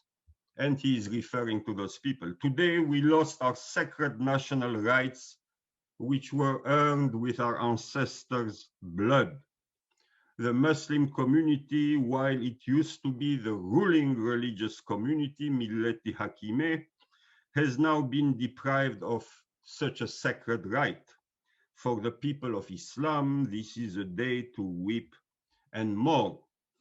So the idea of equality is basically goes against the understanding of Islam that the population had, the provincial notables, the religious elements, most of the lower level people, and was rejected. Underlying it also is the sense that we are an imperial nation. You know, if we are dominant, it's because we conquered the whole thing and we gave these people rights. You know, these minorities got rights. We treated them well. You know, that's how they think. And now they have overstepped their had, their limit, their boundaries. They are backstabbing. They are not grateful. In Turkish, they are nankör, nankörlük. So we have to put them in their place. You see, that's what underlies, you know, the psychology of the whole thing. I can go into the continuous history, no time. Let me go to the Kemalist period and read this segment. A keen observer of Kemalism stated that the Turkey created by Atatürk was, let me quote it, Turkey exclusively for the Turks. But what characterized the Turks? A prominent intellectual of the 1920s, Mehmet İzzet, felt that I am quoting, the role of the Turk was domination, hakimiyet rolü, which could be accomplished by appealing, I am quoting again, to the race of the Turks. Following the Mount Ararat Ağrıdağ Kurdish insurgency in 1930, Minister of Justice Mahmut Esas Bozkurt made things even clearer. I am quoting, I believe that the Turk must be the only lord, the only master of the country. Those who are not of pure Turkish stock can have only one right in this country, the right to be servants and slaves. So what we see here is the transition from the status of Milleti Hakime is moving from its religious origins to a racial interpretation. It is ethnicized. There is continuity, but ethnicization of that concept. This way of thinking was complemented with a particular mentality that emerged, of course, over the years and through a historic process. Okay, for example, expressions like Türk'ün Türk'ten başka dostu yoktur, Turks have no friend but other Turks, a mentality that divided the world in a somewhat paranoid way. The Turks have iç düşman and dış düşman. There are enemies all over the place. You know, you have the internal enemies, the iç düşman, you have the external enemies, and those external enemies, by the way, since we have a lot of people who still think they can work with Mr. Erdogan, those external enemies are mainly the West, you know, in the mentality that evolved in that country. This is further complemented, and you can see it even in textbooks, you know, despite Kemalism, the separation of state and religion, theoretically, textbooks kept referring to jihad, to fedakarlık, self-sacrifice, to fethi, conquest, expanding the abode of Islam.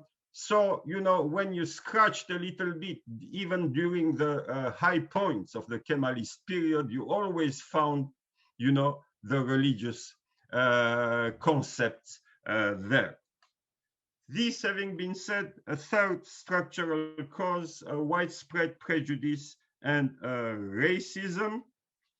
I can go into the theoretical explanation of how this prejudice works, but no time. The main thing is a kind of constant fear that some elements who are to be dominated are getting out of their place.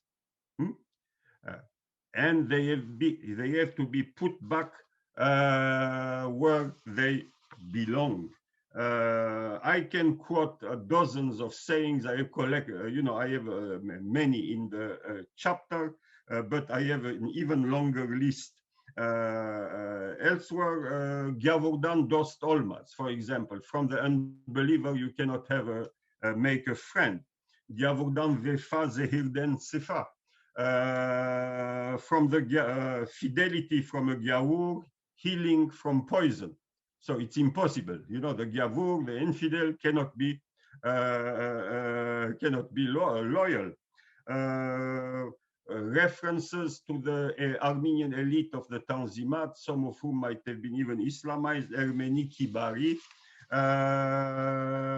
Ermeniden dönme sonradan görme, and it goes on. In the current system, you have references to Armenian seed, room bastard. They called the donkey Kurd. He did not eat for 2 weeks. The poor donkey must have been depressed by being accused of being a Kurd, you know, so he went into some kind of deep depression, the donkey. The functions of racism are many, but I will focus only on the last one again because of time.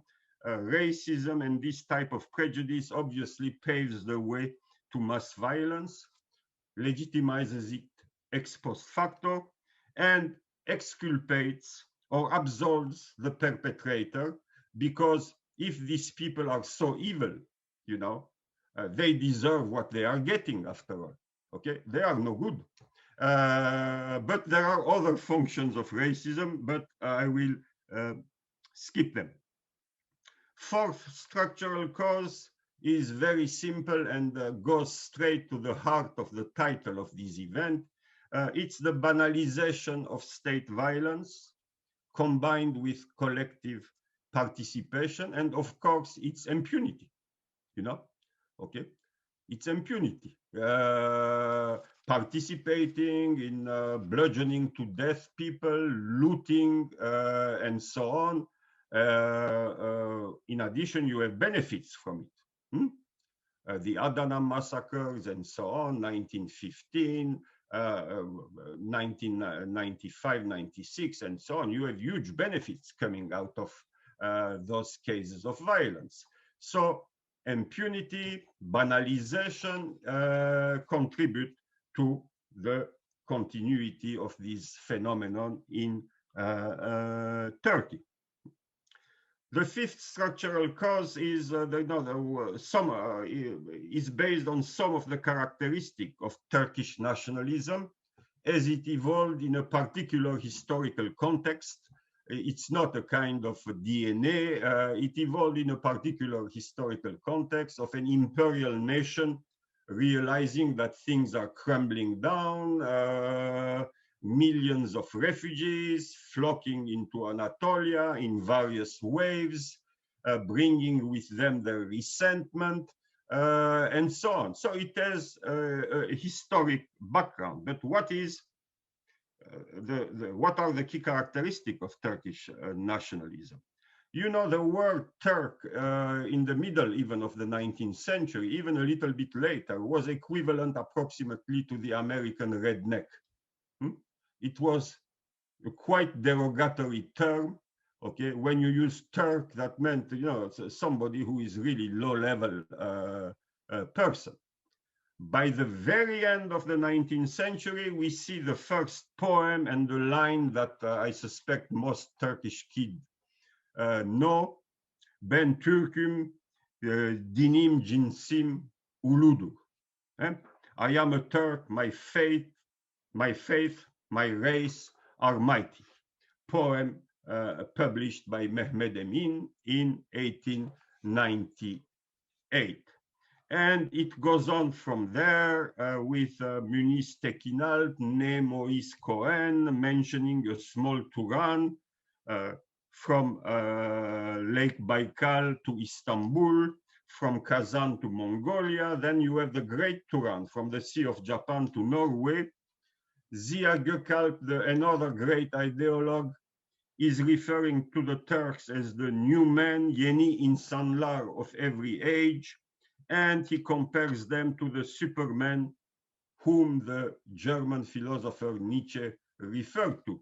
So the first characteristic is expansionism. You know, I mentioned Tekinal quickly, Turan, small Turan, large Turan, grandiosity, kind of megalomania of superiority, which will be enshrined, finalized in the Turkish history thesis that was mentioned earlier, with the Turks having created all civilizations and so on. It will be finalized in the Güneş Dil Theory, the sun language theory, according to which the first human being uttering a human word, you know, looking at the sky, he said, ah, and that was the first word out of which came ak, ag, ar, depending on the Turkic language, white, sublime, and so on. Here. So the first language was also Turkish. Okay. Another characteristic, third one of Turkish nationalism, is the most volatile, because I teach comparative genocides, a sense of victimization. A sense of victimization. Let me just refer to something written under a pseudonym by Hamdullah Subhi, known as Tanre Över later on. Okay, he published that in France under the pseudonym P. Rissal. Okay, oh Turks, oh youth, wake up. If not, both you and your honored past will be annihilated. Turkish children, unite. If not, you are doomed to death. And I can go on with examples of that sense of victimization. Many examples I have. Halide Dibadivar. I mean, all the great names used that, especially starting with the Balkan Wars onward. The Turk is being victimized by everybody. Thus, you can see the ich düşman, dış düşman, and so on, you know, comes out of there. Finally, something very significant, which appears in a talk given by Mustafa Kemal Atatürk to the farmers of Adana in March 1923. Comrades, he says, I will read it because it's very interesting. Comrades, disasters, sorrows, defeats bring about certain consequences for nations to come into existence. The main consequence after such dark days, so you see again the catastrophe, the victimization, is that nations recover their vigilance and their dignity. They feel their own personality. To these feelings that uplift nations, let's add another effect, the feeling of vengefulness. In the heart of nations, there ought to be a desire for vengeance. Showing mercy to the enemy is weakness and feebleness. This is not displaying humaneness. It is proclaiming the decadence of the human race. Okay. So you see here a particular way of thinking resulting precisely from the sense of unjust victimization. Okay. Regarding the Armenian genocide, the Atatürk also has this to say, which is quite remarkable. It is not the Armenians that were victimized, actually. I am quoting. This is in a telegram to Rauf Bey, one of the major nationalist leaders during the Turkish War of Independence. To silence a guiltless nation that cries out against so much injustice, oppression, even massacres, which it has been called upon to endure, is a kind of tyranny to which it is impossible to submit. Now that nation is the Turkish nation. It's not the Armenian nation, in case you misunderstood the whole thing. Yeah. Finally, there is a tradition in the violence that we are dealing with, and it is part of the process, is that over the decades and more than a century, the Turkish state, there is a school in economics, political economy, that refers to particular state as predatory states. That idea starts with the Milli Iktisad, the national economy. It was a theory that a Turkish middle class had to be created if a Turkish nation had to emerge. And it thus happened that the middle class was made up of Greeks, Armenians, to a lesser extent Jews, by 1940. So that middle class had to be replaced. The Turkish middle class had to be produced, but produced how? By transferring the wealth of the minorities. At a lower level, looting is a key characteristic. Varlık vergisi of the Second World War is another expression of that idea of extracting it as much as possible from minorities. And actually, this is also documented in a beautiful saying. I like it because it's more complex than it looks. Madem ki Ermeni istemeden vermeli. Since he is an Armenian, he should pay without being asked for it. But there is also a sexual dimension in it, actually. So it can be read into different ways. Sixth characteristic, the nature of the Committee of Union and Progress period and the Kemalist regimes. Basically, here I go over all the theories about fascism, totalitarianism, and for example, Fikret Adanir touched upon that in a significant article. Ümit Ünger deals with that more openly in his first book. Those regimes have overlapped with fascism. Actually, I am deeply convinced that if historiography hadn't been Eurocentric up to now, unionism might have preceded as a key concept, the concept of fascism. That is, instead of referring to fascism, fascism would have been viewed as a variety of the preceding unionism. But I won't go over that debate about the nature of fascism and so on because of time, and we are gonna jump to the 4 structural causes resulting from Kemal's policies. I have already talked too much, haven't I, Megan? But we are gonna finish this stuff here quickly. Kemal's policies, what did they create? First, a definition of the nation in terms of imaginary homogeneity and as a result of exclusion of any kind of difference. Okay. That's what Turkishness is. Okay. So if you don't fall into that group, the nation is defined through exclusion.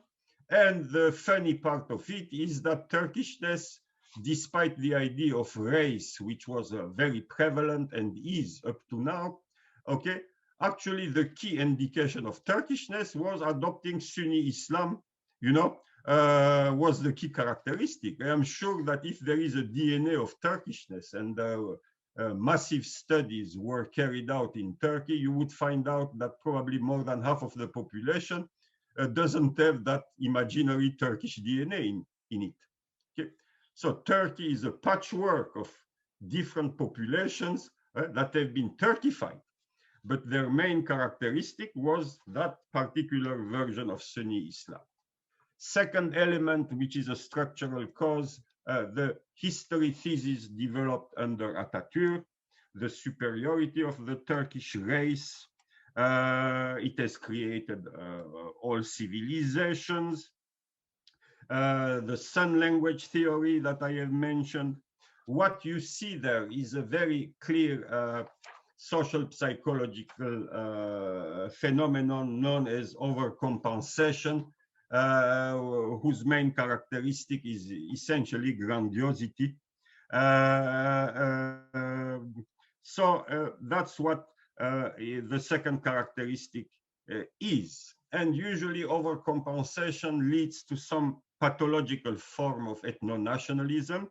I won't go into that concept because of time. Atatürk, by the way, was fully aware of what he was doing, that he was creating a nation. Let me read his comment to Romanian Foreign Minister Mihai Antonescu in 1937.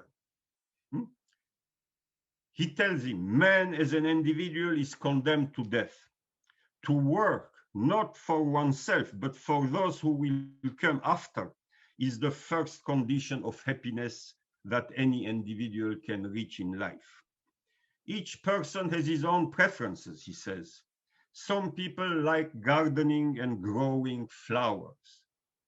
Others prefer to raise men.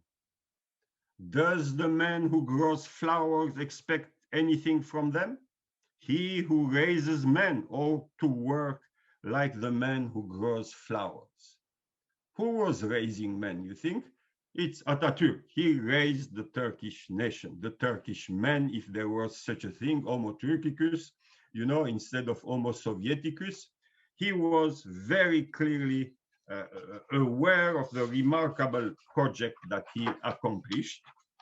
Third characteristic of this period based on Kemalism and structural cause, he instituted the military as the guardians of the nation, which was one of the key causes why change in Turkey until Mr. Erdogan was quasi impossible. Look at the number of coups d'etats organized by the army, you know, hanging Menderes and so on. It's endless. Okay. The final thing was the cult of Atatürk, which was imposed in Turkey, and that made any attempt at even discussing the pillars of Atatürkism a blasphemy, literally, political blasphemy.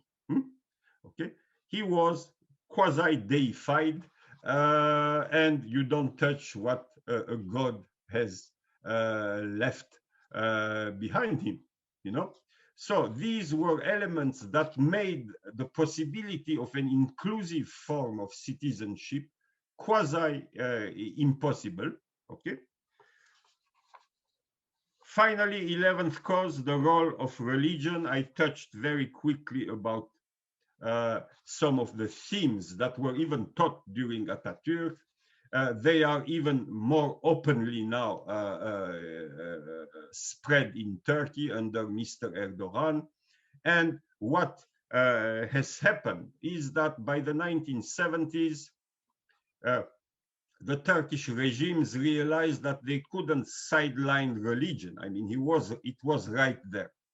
So they came up with a theory known as the Turkish Islamic synthesis, uniting, you know, race and religion in a way, combining them in a kind of relatively smooth way. Since then, however, Mr. Erdogan has brought religion back with revenge. And religion, I can go over all the exactions, you know, based on religion. There is no point in doing that. I think this audience most likely has heard about how various incidents, you know, in Turkey. And I have reached the conclusion. Thank you for your patience. The failed development of a sense of civic citizenship, almost a century after the founding of the Turkish Republic, and the quasi-continuous history of violence, state-sponsored violence, either fully denied or fully justified in the name of national unity and security, do not bode well for the future. What we are witnessing, I think very highly of Mr. Erdogan, actually, because he has revealed the real nature of the political system, and I like that. At present, we are witnessing a politicization of Islam and an Islamization of politics, akin to what happened in the Hamidian era, actually. I am not surprised that Abdul Hamid is one of the heroes of Mr. Erdogan. To these two processes, politicization of Islam, Islamization of politics, must be added the nationalistic and once again grandiose rhetoric and stance adopted by President Erdogan. He is acting all over the place: Eastern Mediterranean, South Caucasus, Libya, Northern Iraq. He's agitating now in the Ukraine, and openly talking about reasserting, Turkish predominance on the former Ottoman Turkish territories. It is therefore not surprising that his Justice and Development Party, AKP, is allied with the ultra-nationalistic, pan-Turkic, and also violent nationalist movement party, MHP. And what we see here is a kind of merger between Turkism and Islamism. And I would put to you that this is the full blossoming of the Turkish Islamic synthesis, which appears to have mutated into a Turkist Islamist synthesis. In such a context, it is unlikely that inclusiveness and dialogue will develop in the near future, or that violence will subside. Thank you very much. Thank you so much, Professor Esturian, for your presentation. This is now time for a question and answer period. We do have a few questions submitted to the Q&A chat box, but if you are interested in raising your hand and asking your question out loud, that's also an option. I will unmute you when you do that. But maybe I'll start off this question that was submitted for sake of discussion. Are there any other cases that exist throughout history that is comparable to Turkey's long-standing impunity for its crimes? And if not, why do you think Turkey has escaped criminality for so long? And I'll open it up to anyone who would like to answer and discussion back and forth. Would anyone like to start?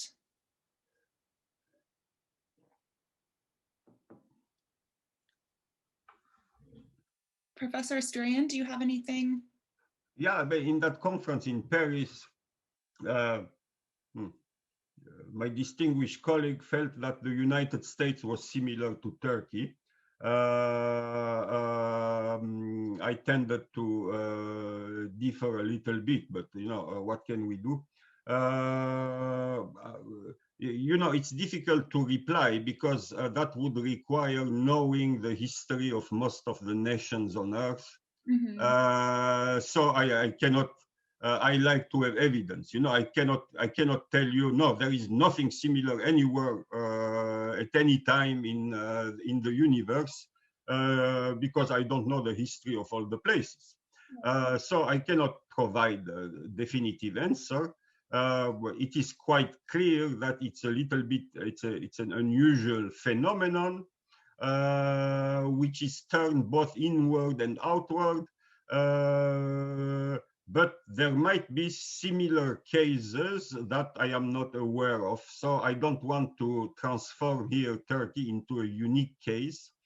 And at any rate, as I stressed, what I have described, those structural causes, result from a particular type of history, evolution.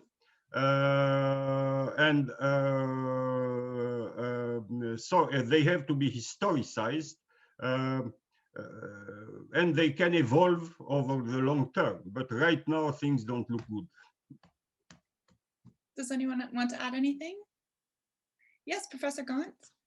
Oh, you're just on mute. Okay. I can think that China might be a candidate.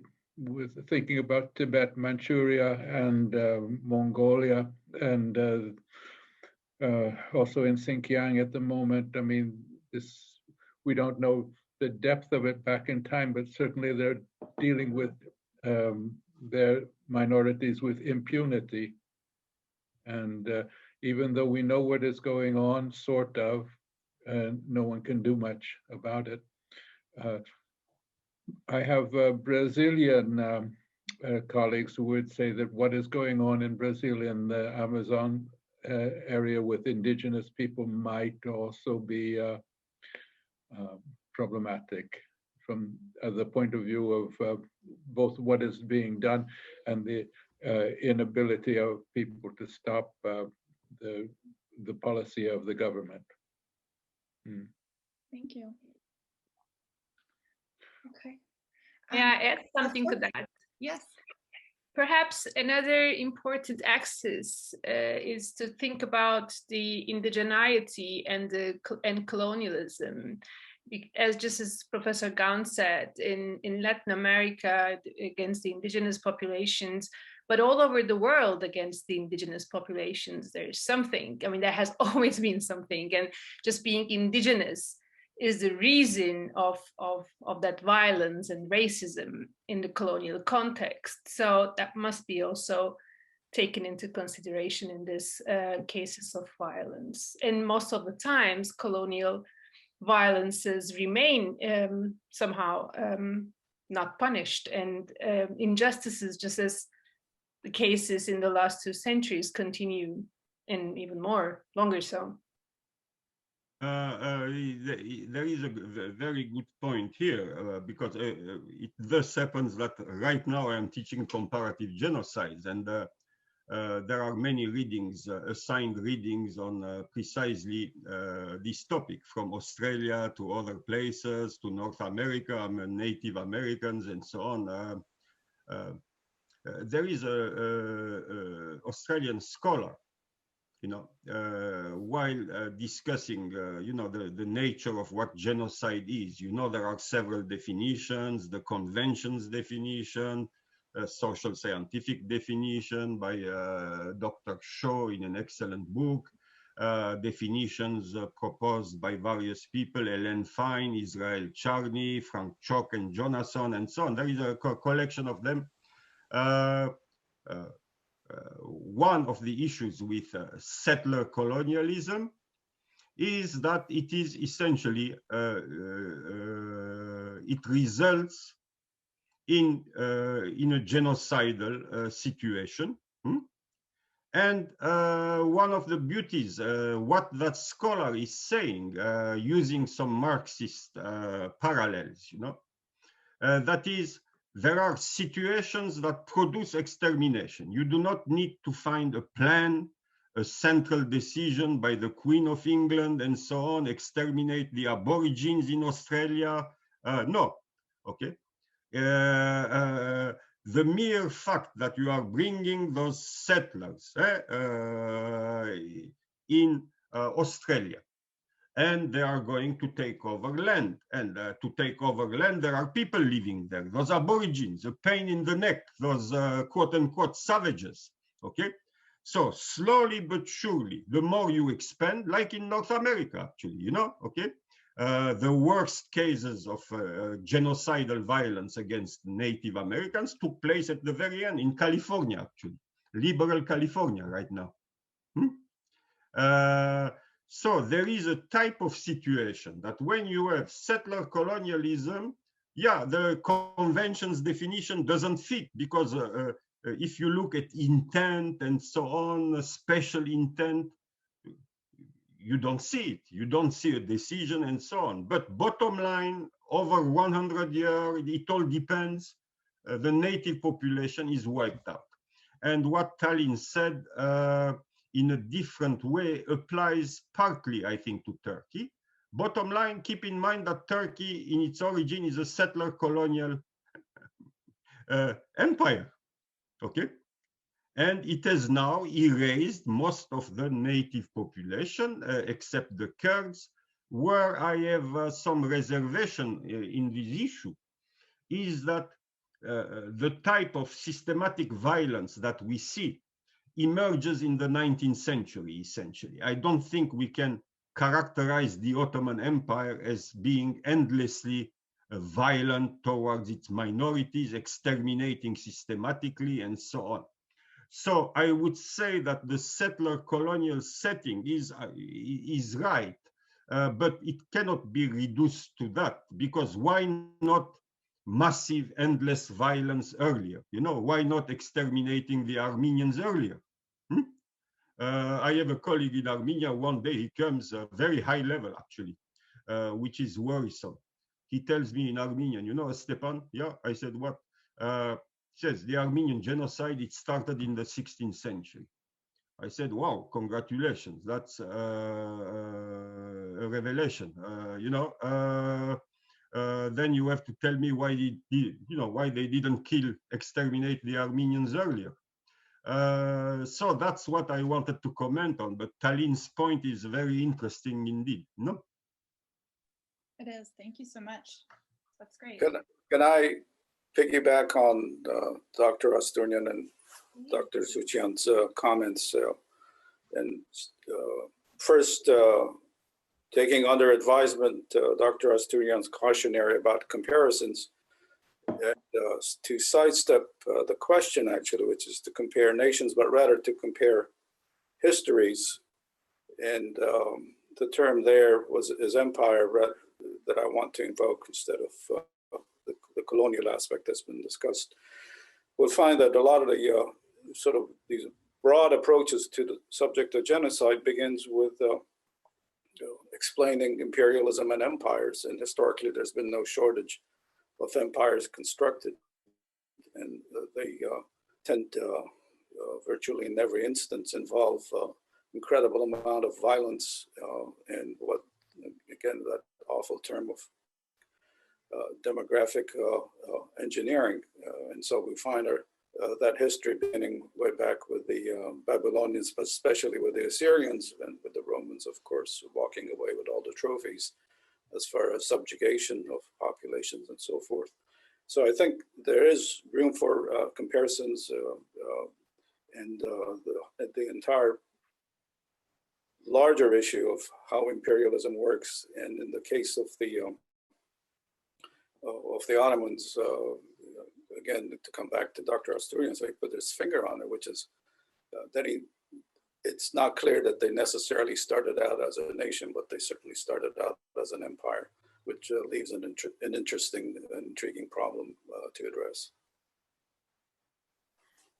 If I could add as well, just real quickly, I just thought as well that with the colonial settings, they often probably remain national issues. If I think about Australia at the moment, for example, it's probably the indigenous situation is still precarious and there are several problems and it is discussed nationally, but I haven't really come across it transnationally, maybe in comparison to other native or indigenous populations.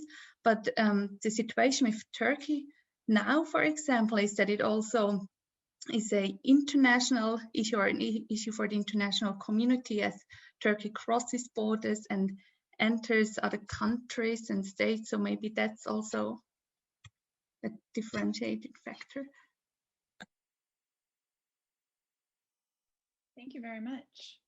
Okay, I'm going to move on to another question we have here. The women's rights movement in Turkey has picked up speed over the last several years, particularly due to increased occurrences in femicide. Do you think nations' impunity on an international scale is also reflected in its internal policies or lack of policies for marginalized groups? Is there anyone who wants to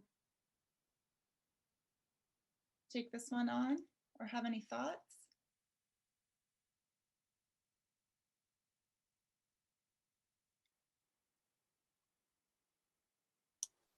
Well, the more difficult the question, obviously, the more difficult to come up with an answer. But again, I'll pick an element out of it and not presume to be able to comment on the mistreatment of women and the whole phenomenon of eliminating female children. Central to what everybody has been talking about is this problem of impunity. And if there was anything Dr. The late lamented Vahak and Dadrian emphasized in all of his theses was this just the constancy of impunity exercised by everyone. And as we look through the catalog of all the examples cited here by every specialist with every group that endured this, I think, our understanding has reached the stage where that problem is so central in the way states arrogate this privilege to themselves is such a problem that its abuse clearly threatens mass-scale destruction. We've grown accustomed to speaking of weapons of mass destruction in the expectation that it comes in the form of a metallic container with material that will detonate. There wasn't a single weapon of the sort when every one of the minorities here and peoples and indigenous populations, let's be clear about that too, were exterminated. There was no single weapon of mass destruction, but there was a concept that was as explosive a weapon, and we call it genocide today. Thank you. Yes, Professor Dressler. Yes, I was also thinking about this question of violence against women, how that is possibly related. And I think, I have no evidence for this now, but I think there were some studies who show or observation, this tend to go in this direction, that there is a certain continuity between violence in the political language and then actual warfare also, in the last decades, and then social violence in everyday life, which then targets first, which kind of finds us women as first victims. I think there have been some studies that show that in this time of that extreme of intensified both violence in speech acts and then actual violence, especially in the Kurdish area, and then also going into Syria and all that there is a parallelism with increased violence against women. And so I think that there is a connection, but yes, so that's everything I can say about it. But there seems to be a connection. If I may add, Professor Dressler is absolutely right. I believe there are what do they call it in political science? Large range studies. That is studies that combine, a large number of countries, dozens and dozens. And I believe, if I am not wrong, one of my colleagues at Berkeley did something like that in the political science department. And there is a very clear correlation between lack of democratization or democratization, and as a result, the culture coming with it, with democratization, and the way you treat women. It's one of the best indicators. You are not going to have a woman with full right in a totally authoritarian society. Okay, that's very unlikely. Okay, so the correlation, I believe there are studies in political science about that, as Marcus mentioned, yeah. Thank you very much. Okay, there's another question here. What is in it for European powers to ignore Turkey's behavior? Money? Money, and I have many colleagues here who might know better. you know, what I saw over the past months is very simple. I mean, first, there is money, without any doubt. Of course, lately we can add the issue of the refugees and Turkey keeps them there and so on. I can add more short-term reasons. But there is also the systematically anti-Russian policies that they themselves devised in the early 1990s, the US and the Europeans, essentially surrounding Russia, getting closer and closer and closer, you know,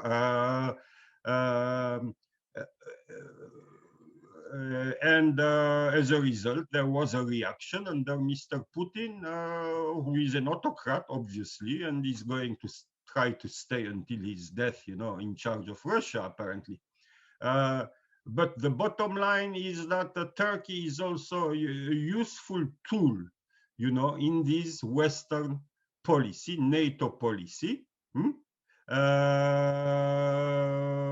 And keep in mind, I read an article in a serious, I think it was a journal or a very serious newspaper about 8-9 months ago, that Turkey is projected to be part of the top 10 economies in the world. I believe in, I don't know when exactly it was, but I think it was in the horizon of the next 20 years, if I am not wrong, 20 or 25 years. Right now, I believe it is the 15th, 16th, or 17th economy. Large population, beautiful market. So there are various reasons for that. And as many of you here have witnessed, obviously, the lip service of the Western countries, you know, about the Christians of the Middle East and this and that. They couldn't care less about the Christians of the Middle East. Those Christians have been wiped out. And all that is left now of the Armenian communities in the Middle East is basically a dying Lebanese Armenian community. The Syrian Armenian community is, you know, has been reduced to very small size. And once Lebanon implodes, and it is doing great in that regard, it's on its way, you know, there won't be that community which has been central to the diaspora, at least culturally, over the past 60, 70 years. So that's my understanding of what's going on, but my colleagues might have a deeper perspective on that topic, you know? Yeah, did anyone else want to comment on that? Well, again, a different aspect of the question, the one on relating to alliances, and Dr. Esturian tackled it in contemporary context, but everyone here understands as well the role of the concert of Europe and the great powers that played in deciding to sustain and what now is disputed, but to reform the Ottoman Empire in order to sustain it. That played a large role, and that's so because of the strategic calculation, which may still have factored in Russia, but there were obviously other considerations as well. And this is not limited to the example of the Ottoman Empire or Turkey. One can cite the reverse example of how Poland was treated or mistreated in the ways it was partitioned and then reconstituted, and not exactly the way it had started out. And it too is not the only example of how great powers decide to address states that are at risk and what they do about them. So again, just to put a different perspective on the question. Thank you. Okay, we have a question here for Caroline. Someone is asking, what about targeting Kurds inside and outside Turkey?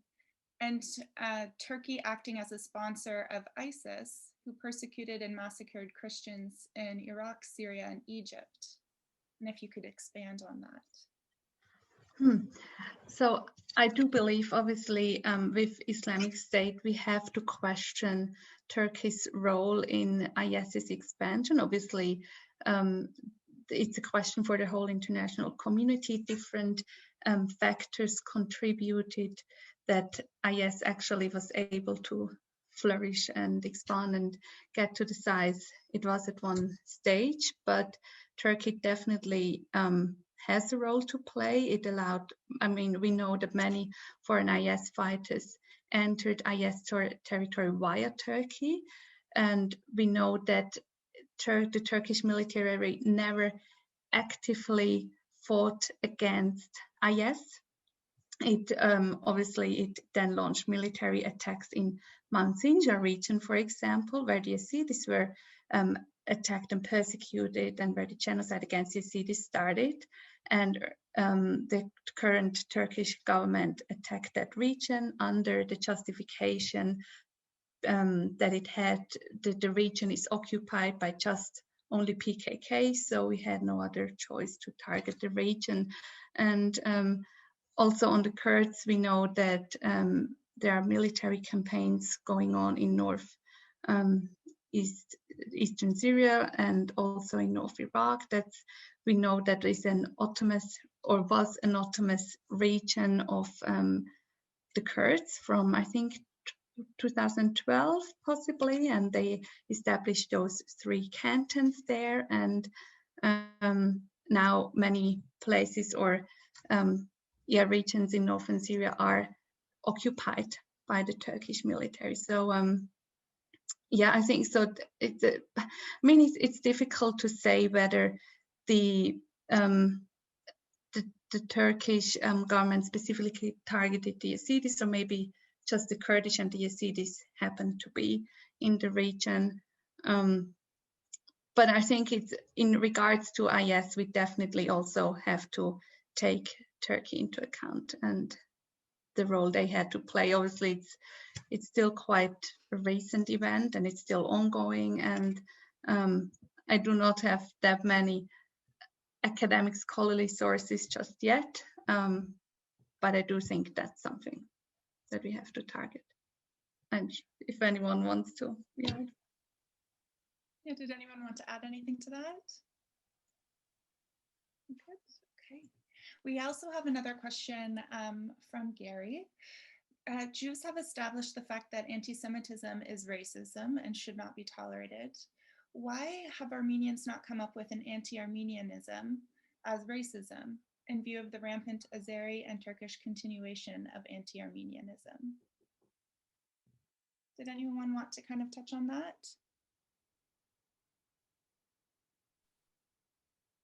I may try. Sure. No one else wants to. Anti-Armenianism, I use the term in my book and extensively on the Republican period. And I think it's just a matter of thinking in those terms. I mean, specifically as anti-Armenianism, what are the sources? How is it? What are the structures and methods of disseminating, especially anti-Armenianism? I think we are still not thinking in those terms.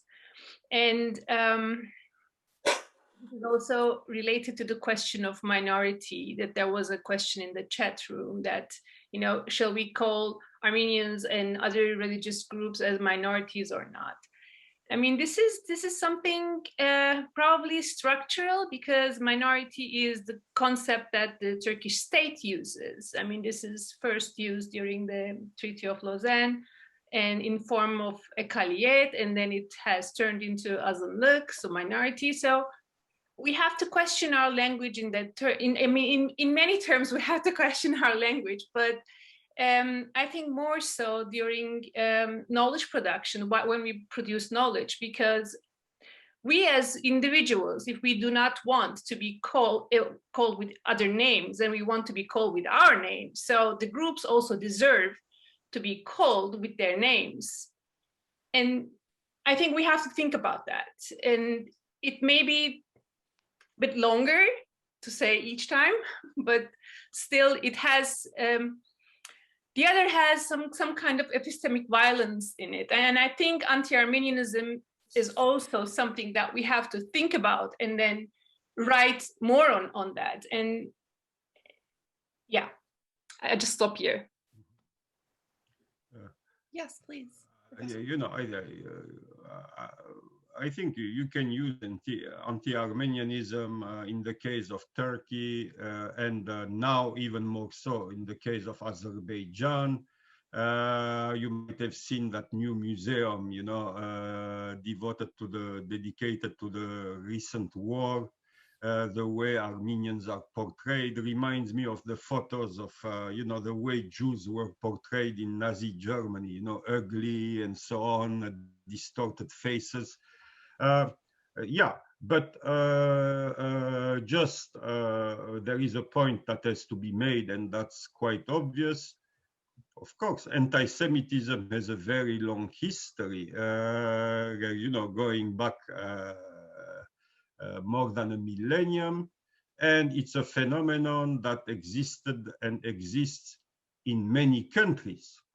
So if we are to use anti-Armenianism, I mean, it's different from anti-Semitism. There is no systematic anti-Armenianism in the United States, in France, in, you know, I don't know how many countries.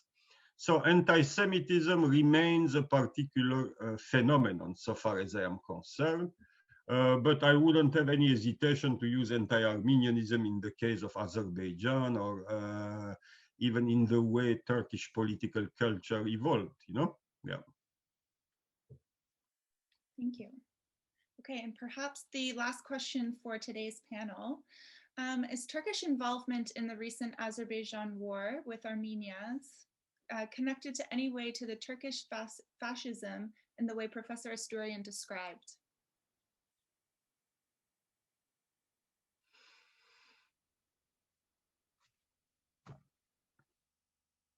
Does anyone want to take this one on or start it off? Well, if we are to look at by the results of the whole thing, and it was made openly clear, there is a revival of the old agenda. Some people might find that simplistic and so on. Turkey has never dismissed totally or forgotten the old pan-Turkic dream of, you know, being the oldest brother among the Turkic nations and the leader of Turkic nations. The whole debate about communication lines with Azerbaijan and from Azerbaijan toward Turkmenistan and so on is quite obvious. And agitating the old Azeri elements, Turkic Azeri elements in Iran will be very soon, I suspect, part of the agenda of both the US and Turkey to destabilize Iran. They have been trying to do that for years, but you know, the prospects now that the Turks are moving to Azerbaijan are even getting better. I don't link that with fascism. I link that with a geopolitical project that's part of the old form of Turkish nationalism that emerged among some subgroups of the Committee of Union and Progress, and has survived up to now. Keep in mind that Atatürk's approach to foreign policy was very conservative. He didn't get involved in many foreign expeditions or anything like that. With the exception of northern Iraq, the issue of Mosul and so on, I am not aware of Atatürk, you know, going right and left, attacking various places. Okay, I mean, we cannot reduce the current trend to the whole system and say that what is happening today is, that I think it's there are good circumstances for a man like Mr. Erdogan to try to project the power of Turkey. And I suspect also that what motivates him is not absolutely the foreign dimension of it. It's also appealing to his internal constituency. I don't know what Tallinn's opinion is about that, but I think that some of those expeditions and so on are appealing to his, what in the US they call the base, Mr. Trump's base, Mr. Erdogan's base in Turkey.